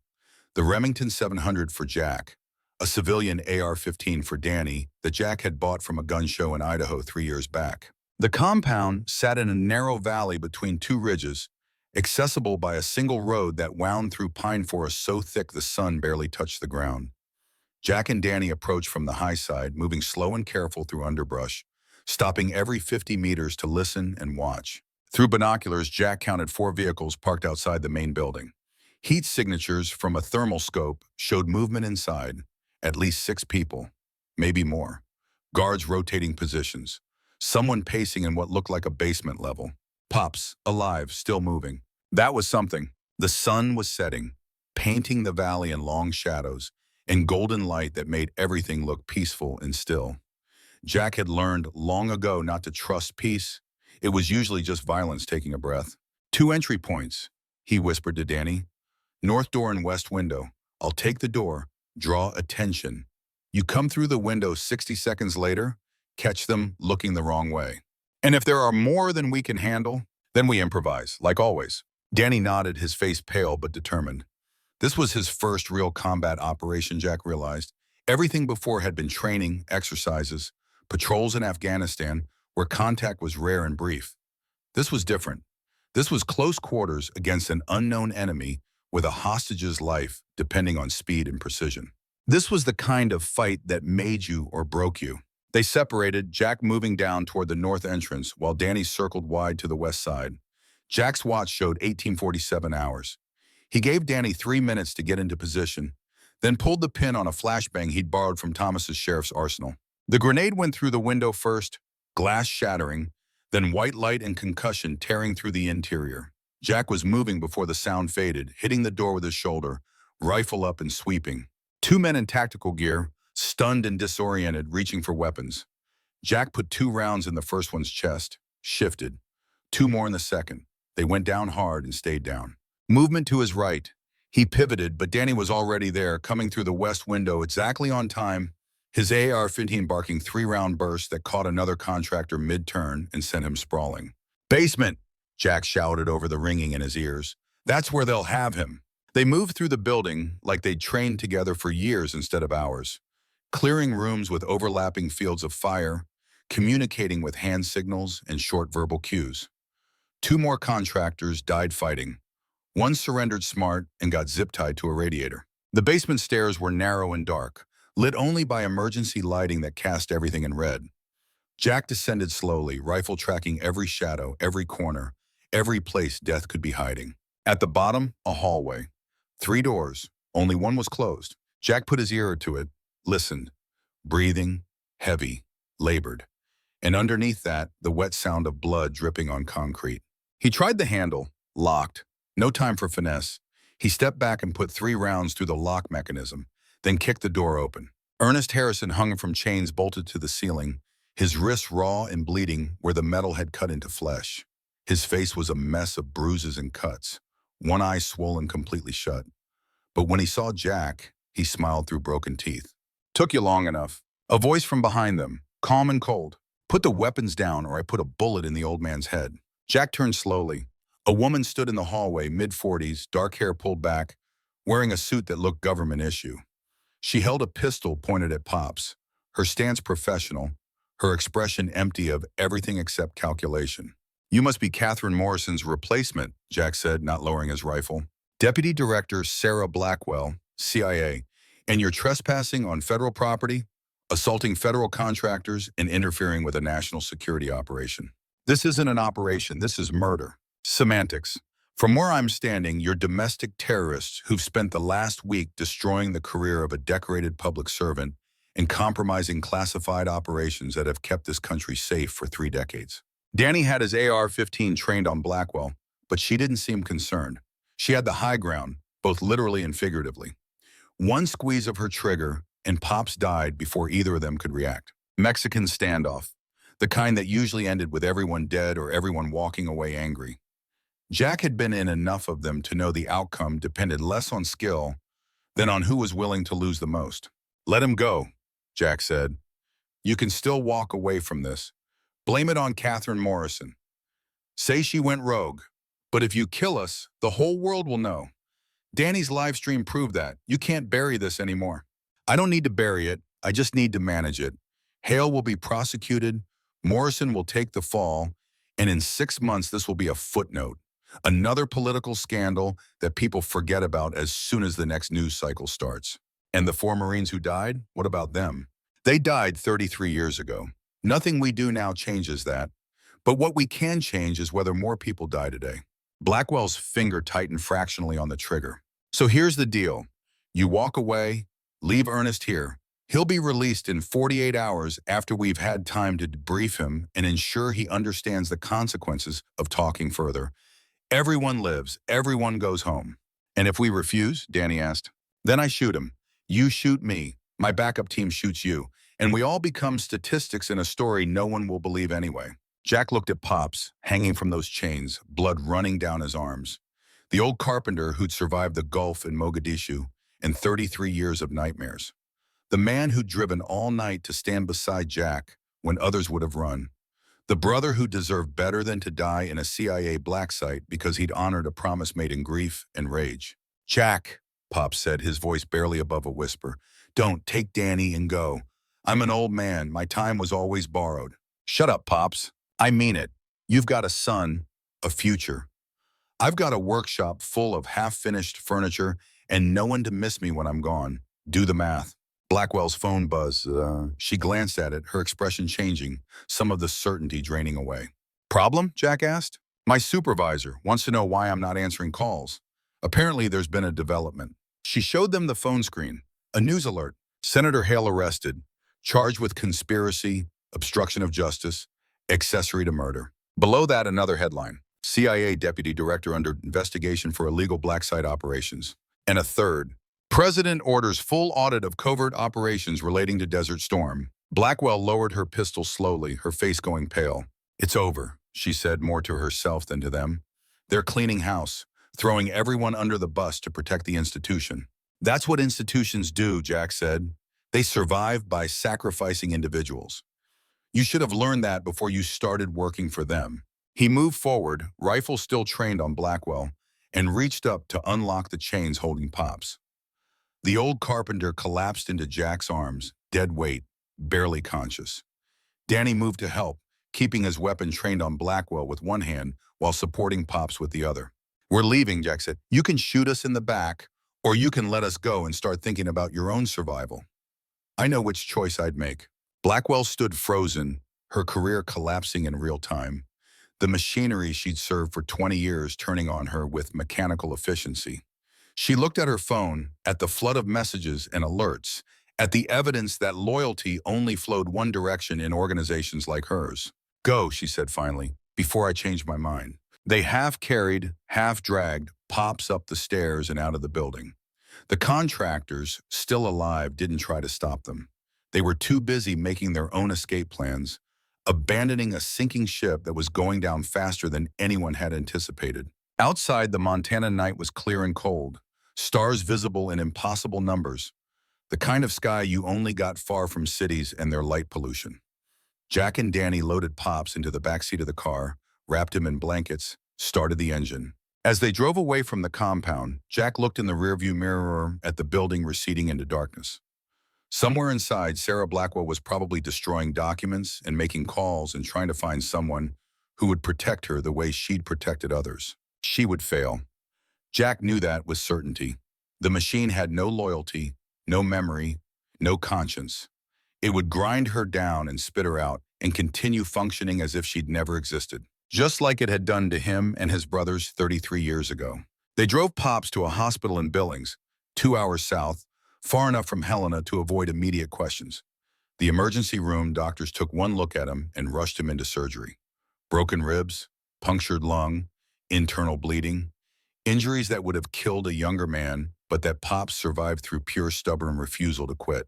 Jack and Danny waited in the ER like they'd waited in 100 other ERs over the years, drinking bad coffee and staring at walls and trying not to think about all the ways things could have gone wrong. At 4 in the morning, a surgeon came out, still in scrubs, looking exhausted. "He'll live. Probably wish he hadn't for a few weeks, but he'll live. You got him here just in time." Relief hit Jack like a wave, washing away hours of tension. Danny slumped in his chair, finally letting himself relax. "Can we see him?" Jack asked. "He's sedated. Won't be conscious until tomorrow afternoon at least. But yeah, you can sit with him if you want." They did. They sat in a hospital room that smelled like antiseptic and recycled air, watching Pops breathe through a ventilator, his chest rising and falling with mechanical precision. The tough old carpenter who'd survived wars and beatings, and the slow grinding weight of living with memories that never faded. Jack's phone buzzed, a text from Thomas. "Carlos and Tiny are safe. Chen too. We all made it. Covenant intact." Then another message. "Hale's being held without bail. Morrison cut a deal testifying against everyone. It's falling apart for them." Jack showed the messages to Danny, who read them and nodded. "So we won?" "Won is a complicated word. We survived. We told the truth. We made sure the men who died weren't forgotten. Is that winning? I don't know." "What about Hale? What happens to him?" "Trial. Prison, probably. Maybe he dies there. Maybe he lives long enough to write a memoir and make money off his crimes. The system has its own logic, and it doesn't always align with justice." Danny was quiet for a moment, watching Pops breathe. "Would you have killed him? Back in the compound, if you'd had a clear shot?" Jack thought about it honestly, examining his own heart. 2 weeks ago, yes, without hesitation. But now, I don't know. Killing him would have been easy. Living with having killed him would have been hard. Letting him live to face consequences, to have his name destroyed, to know that history will remember him as a coward, that's harder for him than death. So we chose the harder path. We chose the path that let us sleep at night, or at least try to. The sun rose over Billings, turning the hospital windows gold. Nurses changed shifts, doctors made rounds. The machinery of healing continued its patient work while outside. The world kept spinning and the news kept cycling, and the story of the Covenant kept spreading. By the end of the week, all 6 surviving members were together again, gathered in Pops's hospital room like it was a reunion instead of a recovery ward. Carlos brought his whole family, 5 sons and 12 grandchildren, filling the hallway with noise and life. Tiny arrived in his truck, having driven straight through from wherever he'd been hiding. David Chen came bearing books and flowers, the teacher's instinct to bring something of value. Thomas Kane showed up in full uniform, sheriff's badge gleaming, looking 10 years younger than he had a month ago. And Jack stood with Danny, father and son, watching his brothers laugh and argue and tell the same stories they'd been telling for 33 years. "This is what it was about," Thomas said quietly, coming to stand beside Jack. "Not revenge, not justice, just this, being together, remembering, keeping faith." "We lost 4 good men," Jack said. "We did, but we honored them. That's all we could ever do." Pops woke up that afternoon groggy and in pain but alive. The first thing he said was asking if they'd saved the whiskey. The second thing was thanking them for coming back for him. "Brothers don't leave brothers," Jack said simply. "We learned that lesson the hard way." 2 weeks later, Marcus Hale's trial began in federal court in D.C. The media covered it like a national event. Cameras outside the courthouse. Legal experts analyzing every motion and filing. Jack was called to testify, along with the other members of the Covenant. They each took the stand and told their stories, and this time the whole country was watching. Hale sat at the defense table in an expensive suit, his lawyers arguing procedure and technicality and everything except the actual truth of what he'd done. But the jury wasn't interested in technicalities. They were interested in the four Marines who died in the desert while their lieutenant drove away. The verdict came back after 3 days of deliberation. Guilty on all counts. Jack watched from the gallery as Hale was led away in handcuffs, the senator's face empty of everything except resignation. Their eyes met for a moment, and Jack saw in them not hatred or defiance, but something sadder. Recognition, understanding. The acknowledgement that they were both old men now, both scarred by choices made decades ago, both carrying weights that would never lighten. Then Hale was gone, disappeared into the system he'd once been powerful enough to manipulate, now just another prisoner. Outside the courthouse, reporters mobbed Jack and the others, shouting questions, demanding reactions, wanting sound bites for the evening news. Jack pushed through them without speaking, following Thomas and Pops toward where Danny had the car waiting. But before he could reach it, someone grabbed his arm. Lisa Grant, the Washington Post journalist who'd first broken the story, who'd taken the video and verified it and published it when others would have buried it. She was 60, gray-haired, with the look of someone who'd spent decades chasing truth and knew its price. "I wanted to thank you," she said, "for trusting me with this, for letting me tell the story."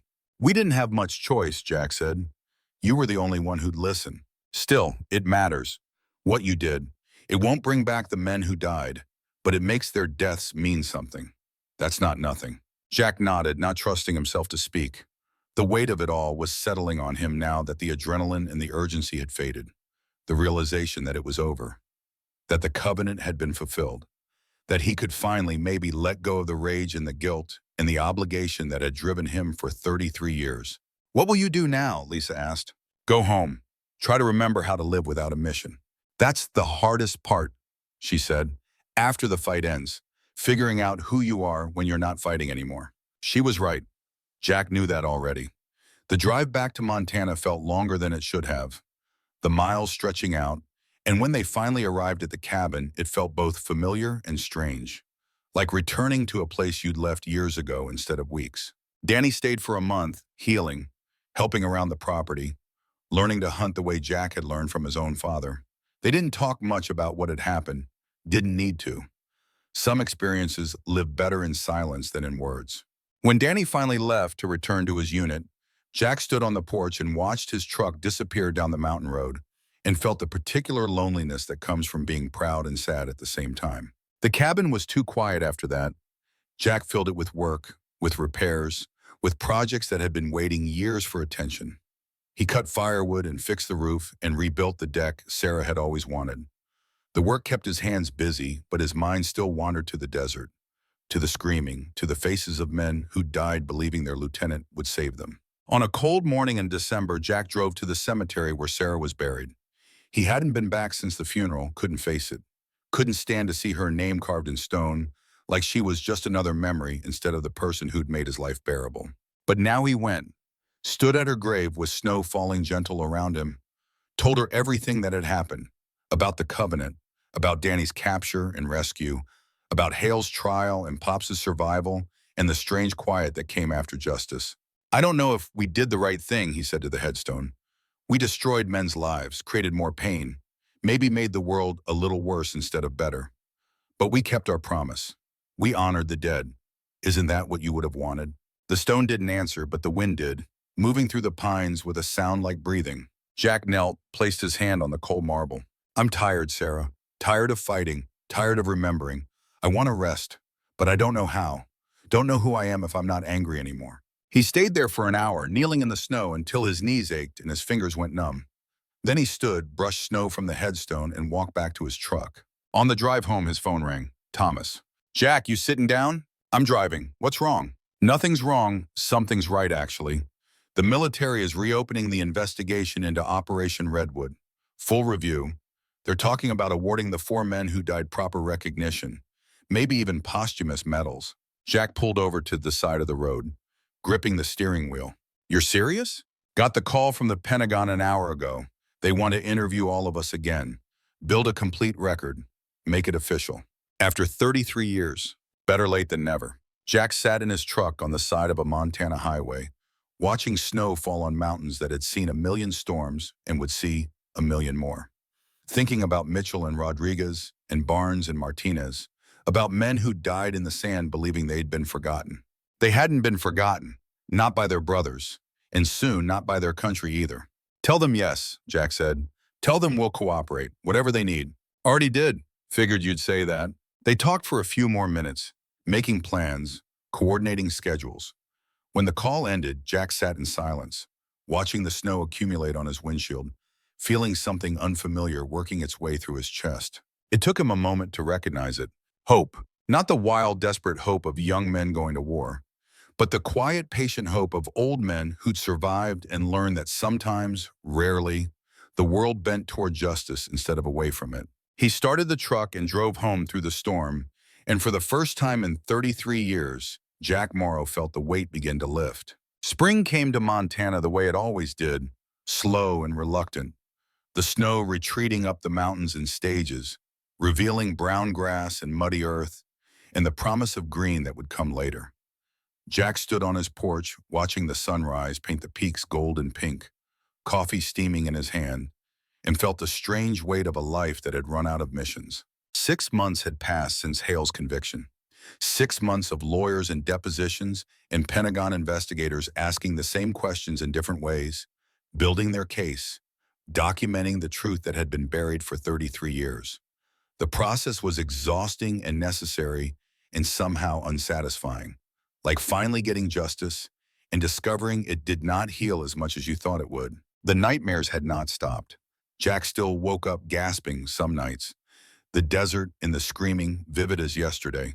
But they came less frequently now, and when they did, he could remember Sarah's voice telling him to breathe, to ground himself in the present, to understand that surviving was not the same as being whole, but it was enough. His phone rang, the new one, not a burner, his actual phone with his actual number that people could actually reach him on.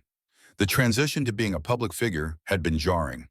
Jack Morrow, the hunting guide who just wanted to be left alone, was now Jack Morrow, the Marine veteran who exposed a senator, whose face appeared on news programs and whose story was being optioned for a movie he would never watch. The caller ID showed a Washington, D.C. number.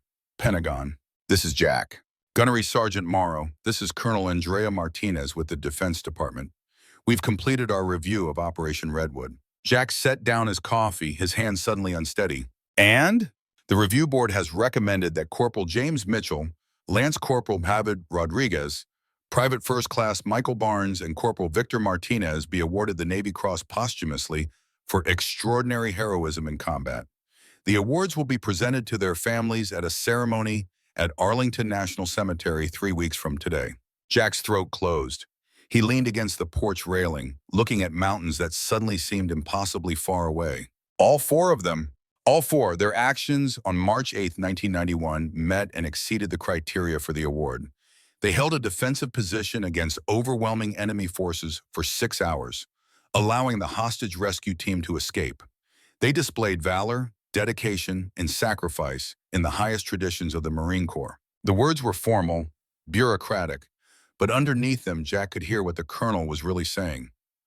We were wrong, we forgot them, we let them die as footnotes. But we remember now. Will you be there? Colonel Martinez asked. At the ceremony, the families have requested that you and the other survivors be present. Yes, Jack said, his voice rough. We'll all be there. He made the calls after hanging up. Thomas first, then Pops, then Carlos and Tiny, and David Chen. One by one, he told them the news, heard their silence as it sank in, the weight of recognition they had fought for finally arriving after more than 3 decades. Navy Cross, Pops said quietly. That's second only to the Medal of Honor. They earned it, Jack said. They earned it 30 years ago. The brass is just catching up. Think Mitchell's family will come? Last I heard, his sister wanted nothing to do with any of us. Blamed us for not stopping him from killing himself. Jack thought about James Mitchell, the young Marine who had been first into every breach, who had made them all laugh even when the situation was hopeless, who had come home from the war and spent 12 years trying to outrun memories before finally deciding a bullet was easier than another nightmare. I'll call her, Jack said. Tell her what her brother did, what he meant. Maybe it won't change anything, but she deserves to hear it from someone who was there. The next 3 weeks passed in preparation and coordination. Jack flew to Kansas to visit Carlos and his family, sat at the dinner table surrounded by children and grandchildren, and watch the old farmer tell stories about the desert to kids who had never seen sand that did not come from a playground. To California to see Tiny, who had finally retired from truck driving and bought a small house near the ocean where he could watch waves and remember that the world was bigger than his pain. To Seattle to stand with Thomas at his daughter's wedding, the sheriff walking her down the aisle with tears in his eyes and a smile that erased years of estrangement. And to Virginia, to David Chen's classroom, where the teacher was giving his last lecture before retirement.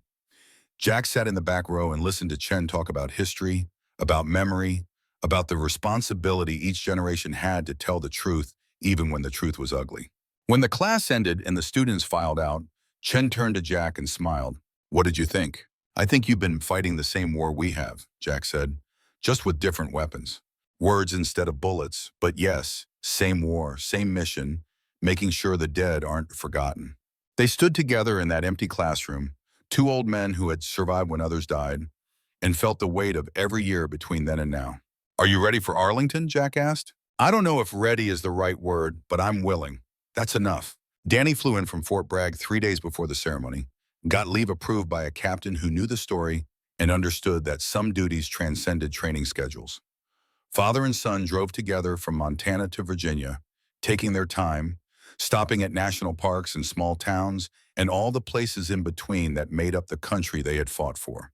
They did not talk much about the covenant or the trial or what came next. Instead, they talked about Sarah, about her laugh and her stubbornness, and the way she had held both of them together through deployments and homecomings, and all the broken spaces in between.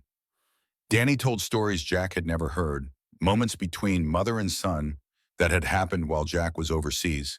And in listening, Jack discovered that his wife had given their boy the strength he himself had never learned to show. "She never blamed you," Danny said as they crossed into Virginia, the Blue Ridge Mountains rising around them, "for being gone so much, for the nightmares, for the drinking. She told me once that you'd left part of yourself in the desert and she'd married the part that came home. Said that was enough for her." "It shouldn't have been," Jack said. "She deserved more." "Maybe, but she chose you anyway, and she never regretted it. Not even at the end, when the cancer was eating her alive and you were sitting by her bed reading the same book over and over because you didn't know what else to do. She told me then that you were the bravest man she knew. Not because you'd survived war, but because you'd survived coming home." Jack pulled the car over to the side of the road, unable to see through the tears that came without warning. Danny reached over, gripped his father's shoulder, and they sat together in silence while the world moved past their windows. Arlington National Cemetery spread across rolling hills like a city of the dead, white headstones in perfect rows stretching toward horizons that held more graves than any living person could count. Jack had been here before, too many times, stood at too many funerals for men who had eaten breakfast with him and died by lunch. But he had never been here for this, never stood as witness to recognition delayed but finally delivered. The ceremony was scheduled for 1,400 hours on a Thursday in May. The families arrived first. Mitchell's sister, gray-haired now, her face tight with old grief. Rodriguez's widow, who had remarried but still wore David's dog tags around her neck. Barnes's 3 children, all adults now, all carrying photographs of the father who had died when they were young. Martinez's wife and kids, the same ones Jack had seen at Doc's funeral 6 months ago, back now to see him honored instead of mourned.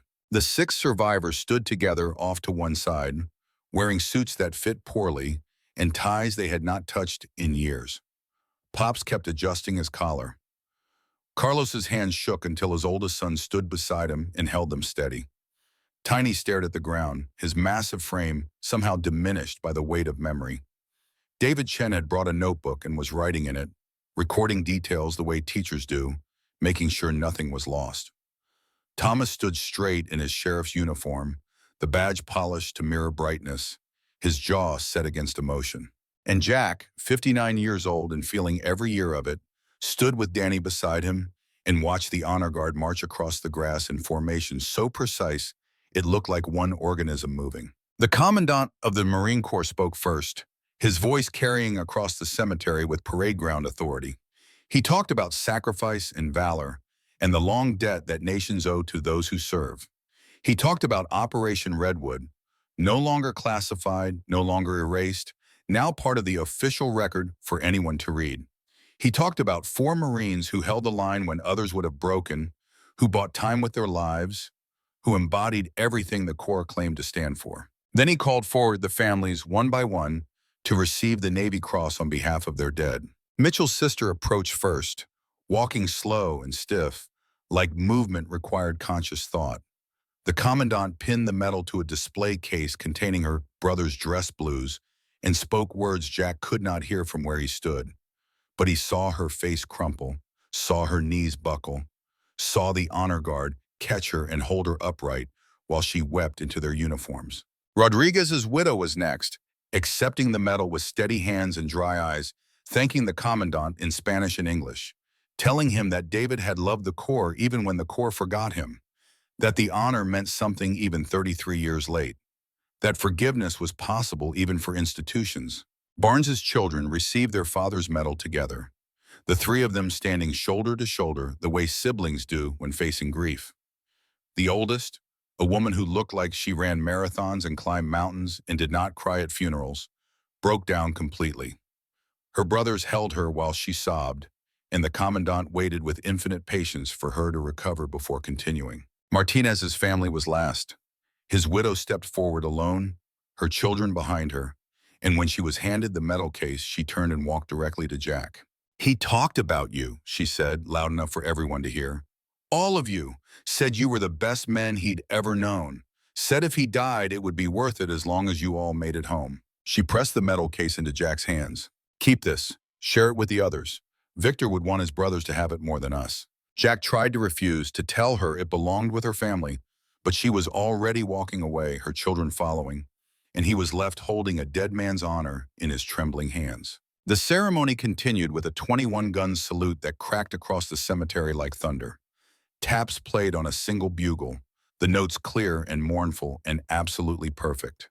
The flag was folded with mechanical precision and presented to each family, and when it was done, when the last note faded and the honor guard marched away, the families and the survivors were left standing among the graves. Jack did not remember walking to Mitchell's headstone, did not remember kneeling in the grass or tracing the letters carved in marble, but he found himself there, with Pops and Thomas and the others forming a circle around him, and words came out that he had been carrying for 33 years.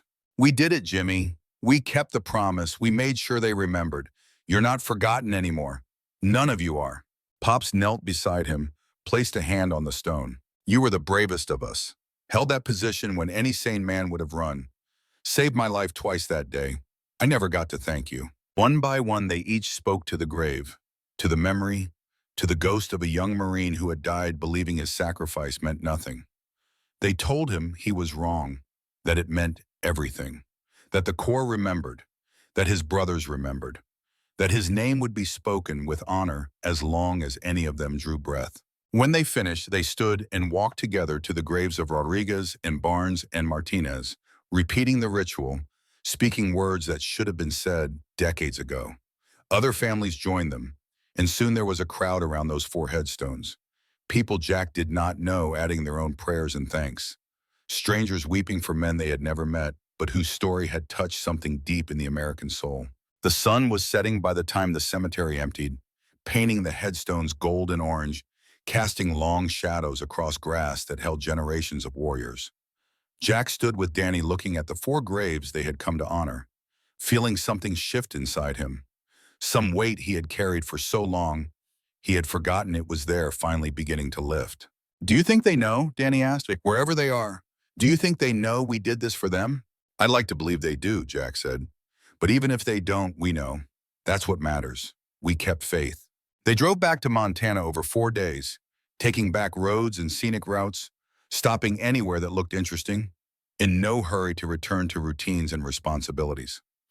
In a diner in Nebraska, an old veteran recognized Jack from the news coverage, bought him coffee, and spent an hour talking about his own war, his own dead friends, his own struggle to make peace with survival. In a motel in South Dakota, Danny showed Jack the photographs he had taken at Arlington, images of the headstones and the ceremony and the families receiving medals.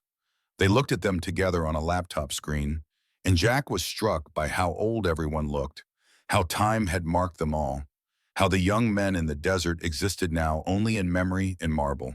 In Wyoming, they stopped at a bar where a band was playing country music that was older than Danny and newer than Jack could appreciate.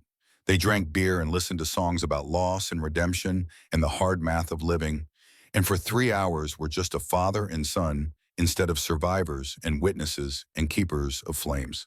When they finally reunited the cabin in Montana, it felt different. Smaller somehow, or maybe Jack had grown too large for it during his time away. The mountains were the same, the forest unchanged, but he had changed, and the fit was no longer quite right. Danny stayed for a week, helping Jack sort through Sarah's things, a task that had been waiting 3 years for someone brave enough to attempt it. They found letters she had written but never sent, to Jack during deployments, to Danny at basic training, to herself when the cancer diagnosis came and she knew time was limited. They found photographs that told stories of a life fully lived, of a woman who had chosen a difficult man and loved him anyway, who had raised a son to be better than his father while teaching him to respect the man his father was. In a box at the back of her closet, they found something else, a leather journal, Sarah's handwriting filling every page, dated entries spanning 30 years. Jack opened it with hands that shook, afraid of what he might find, what secrets she might have kept. But there were no secrets, just observations, thoughts, memories, small moments documented with care. The day Jack came home from Mogadishu, how he could not stop trembling. The night Danny was born, how Jack held him and cried and promised to be better than his own father had been. The afternoon the cancer diagnosis came, how Sarah decided to fight not for herself, but to give Jack more time to learn how to live without her. On the last page, dated 2 days before she died, Sarah had written a single paragraph. To my Jack, I know you will blame yourself for not saving me. You could not save me from this any more than you could save your brothers in the desert. Some battles cannot be won, but you gave me 30 years of love, even when you thought you had no love left to give.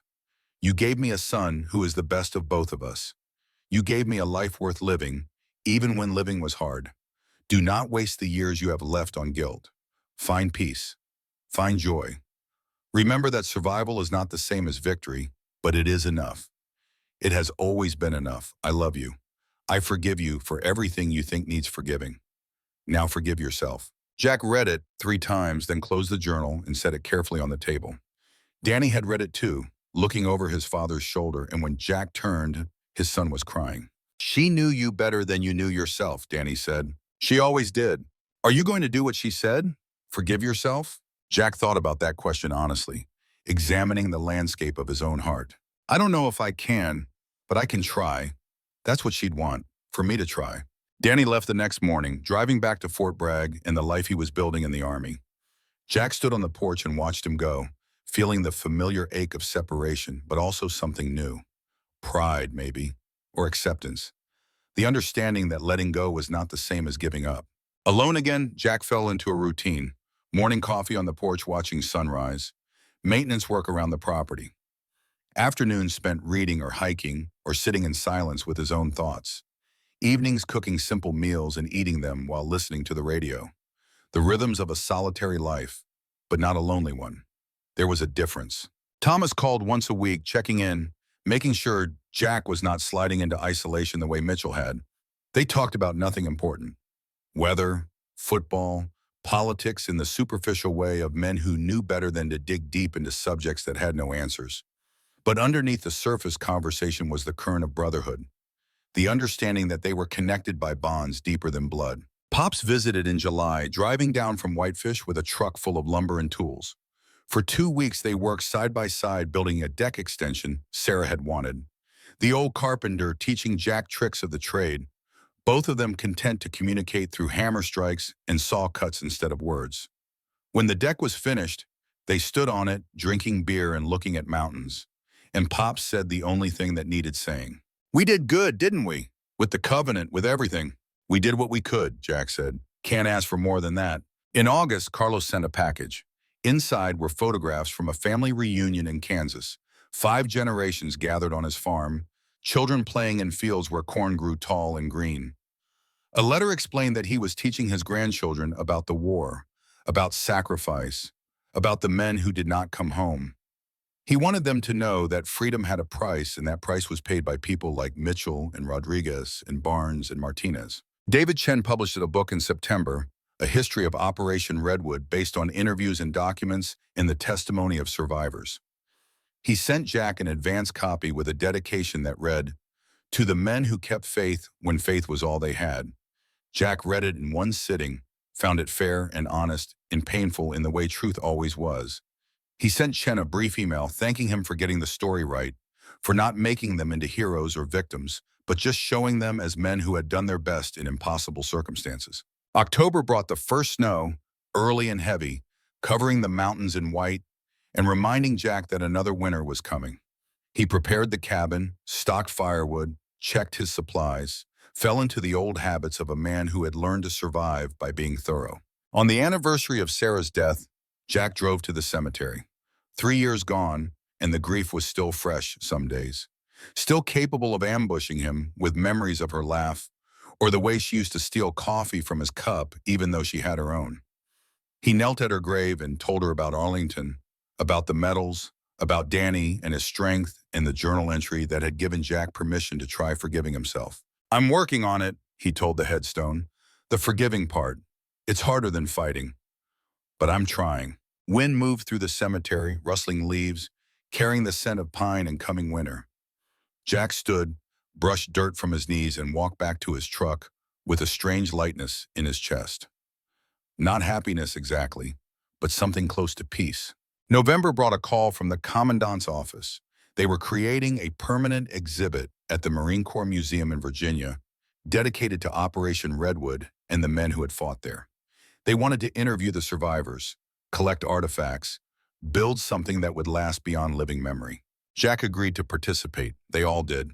For 3 days, they sat with historians and archivists, telling stories, providing context, donating photographs and letters and the small objects that had survived when so much else had been lost. Jack gave them Hale's compass, the one he had carried for 33 years. It belonged in a museum now, a reminder not just of betrayal but of the long road to accountability. On the last day of the interviews, the museum director pulled Jack aside. "I wanted you to know, we're naming the exhibit after Corporal Mitchell. He was the first casualty, the first name we should have remembered. It seems right that he gets that honor now." Jack thought about Jimmy Mitchell, 22 years old forever, frozen in photographs and memory, as a young man who laughed too loud and fought too hard and died believing he had been forgotten. He would have liked that, Jack said. "Thank you." December brought the phone call Jack had been expecting and dreading. Father Samuel's sister called to tell him the priest's personal effects had been cataloged, and there was something for Jack. A small box marked with his name. It arrived 2 days later, priority mail, handled with care.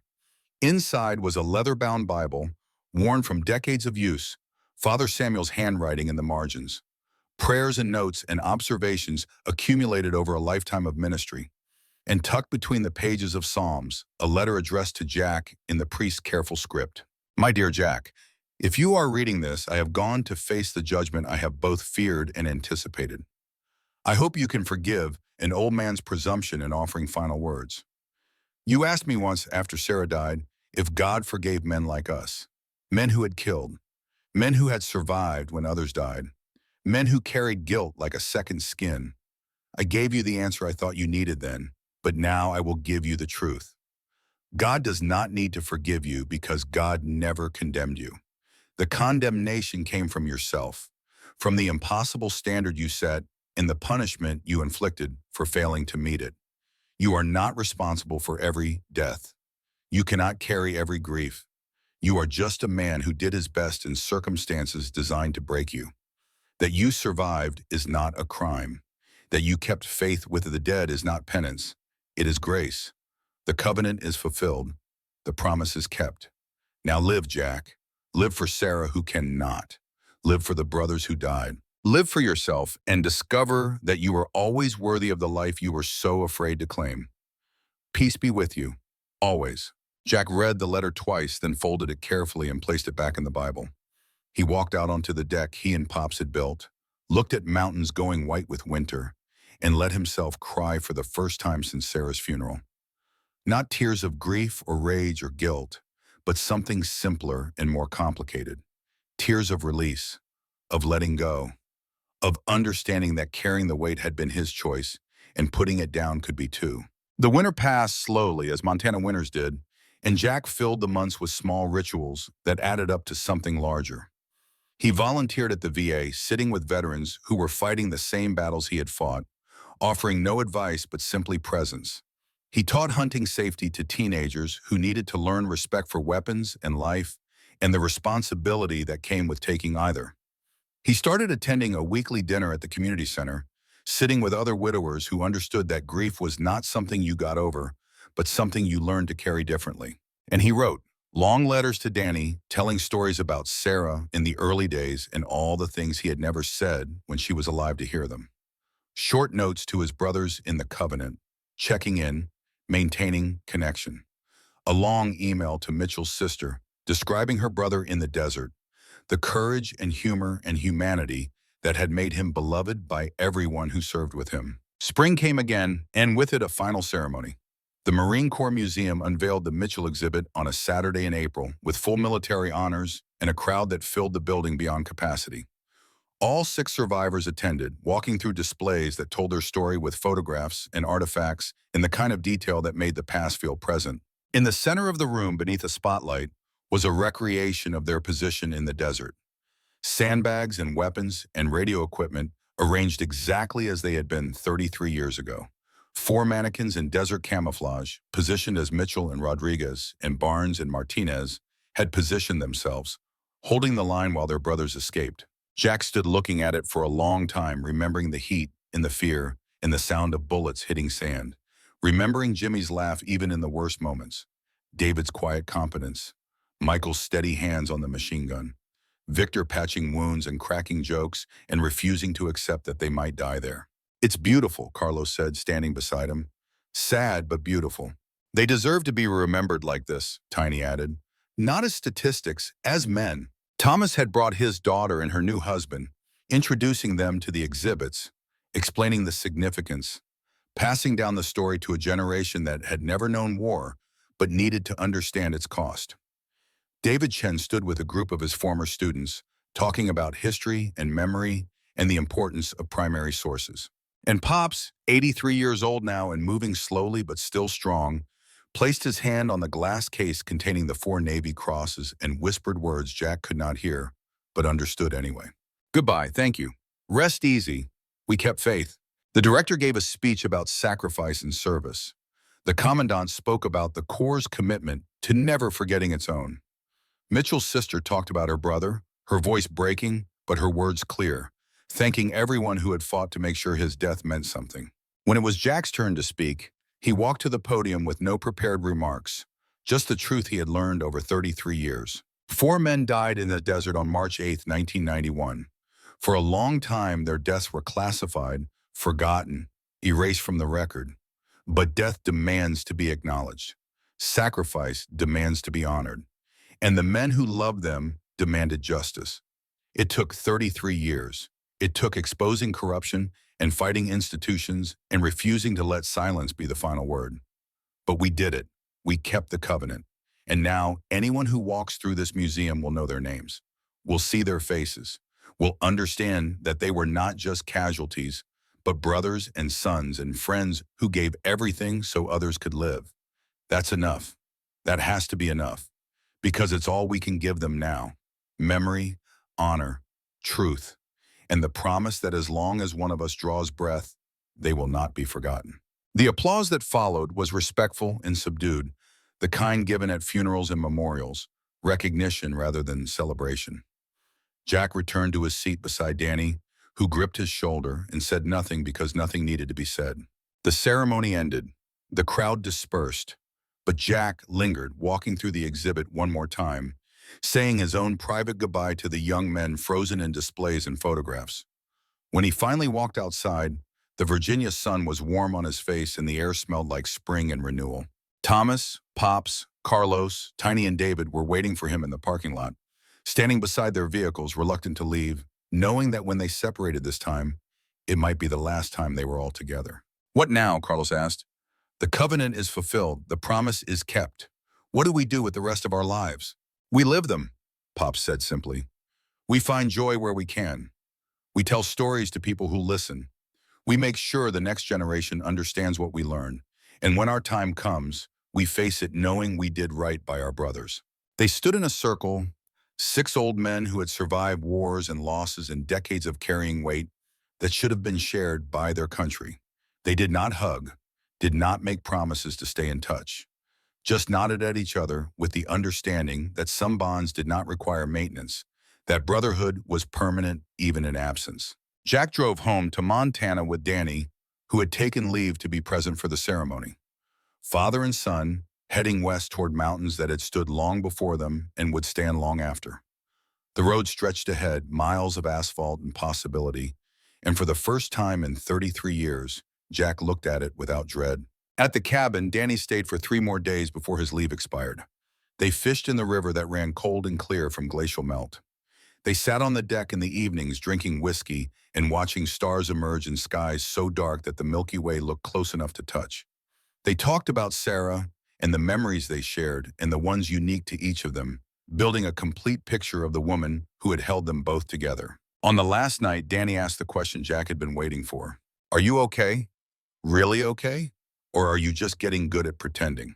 Jack thought about the nightmares that still came sometimes. About the mornings he woke up and forgot Sarah was gone, reaching for her in bed before remembering. About the weight in his chest that never entirely lifted. But he also thought about the moments of peace he had found, the small joys that accumulated, the understanding that being broken and being whole were not mutually exclusive. I'm okay enough, he said finally. Not healed, maybe never healed, but learning to live with the scars instead of pretending they don't exist. Is that the same as okay? I don't know, but it's honest.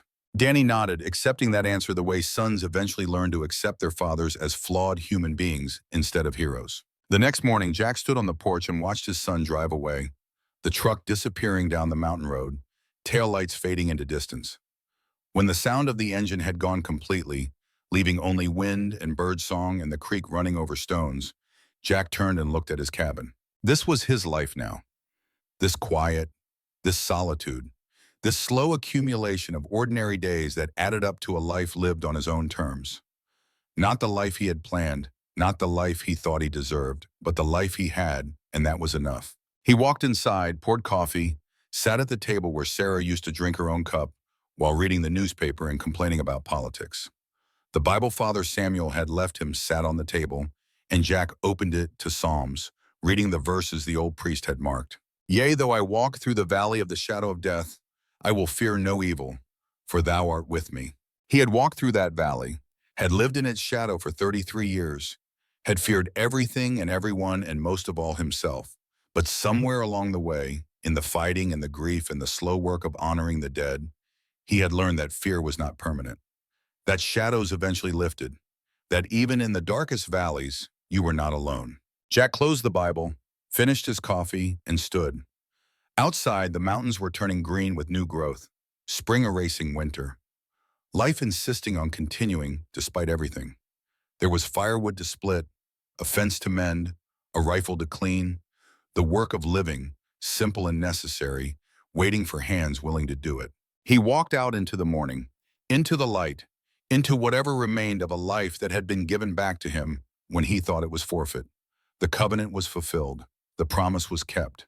The dead were honored. Now came the harder part, learning to be alive. But Jack Morrow had survived worse. And as Sarah used to tell him, surviving was just the beginning. The real work came after, in the patient rebuilding of a self you thought was lost forever. He picked up an axe, positioned a log on the chopping block, and brought the blade down clean and true.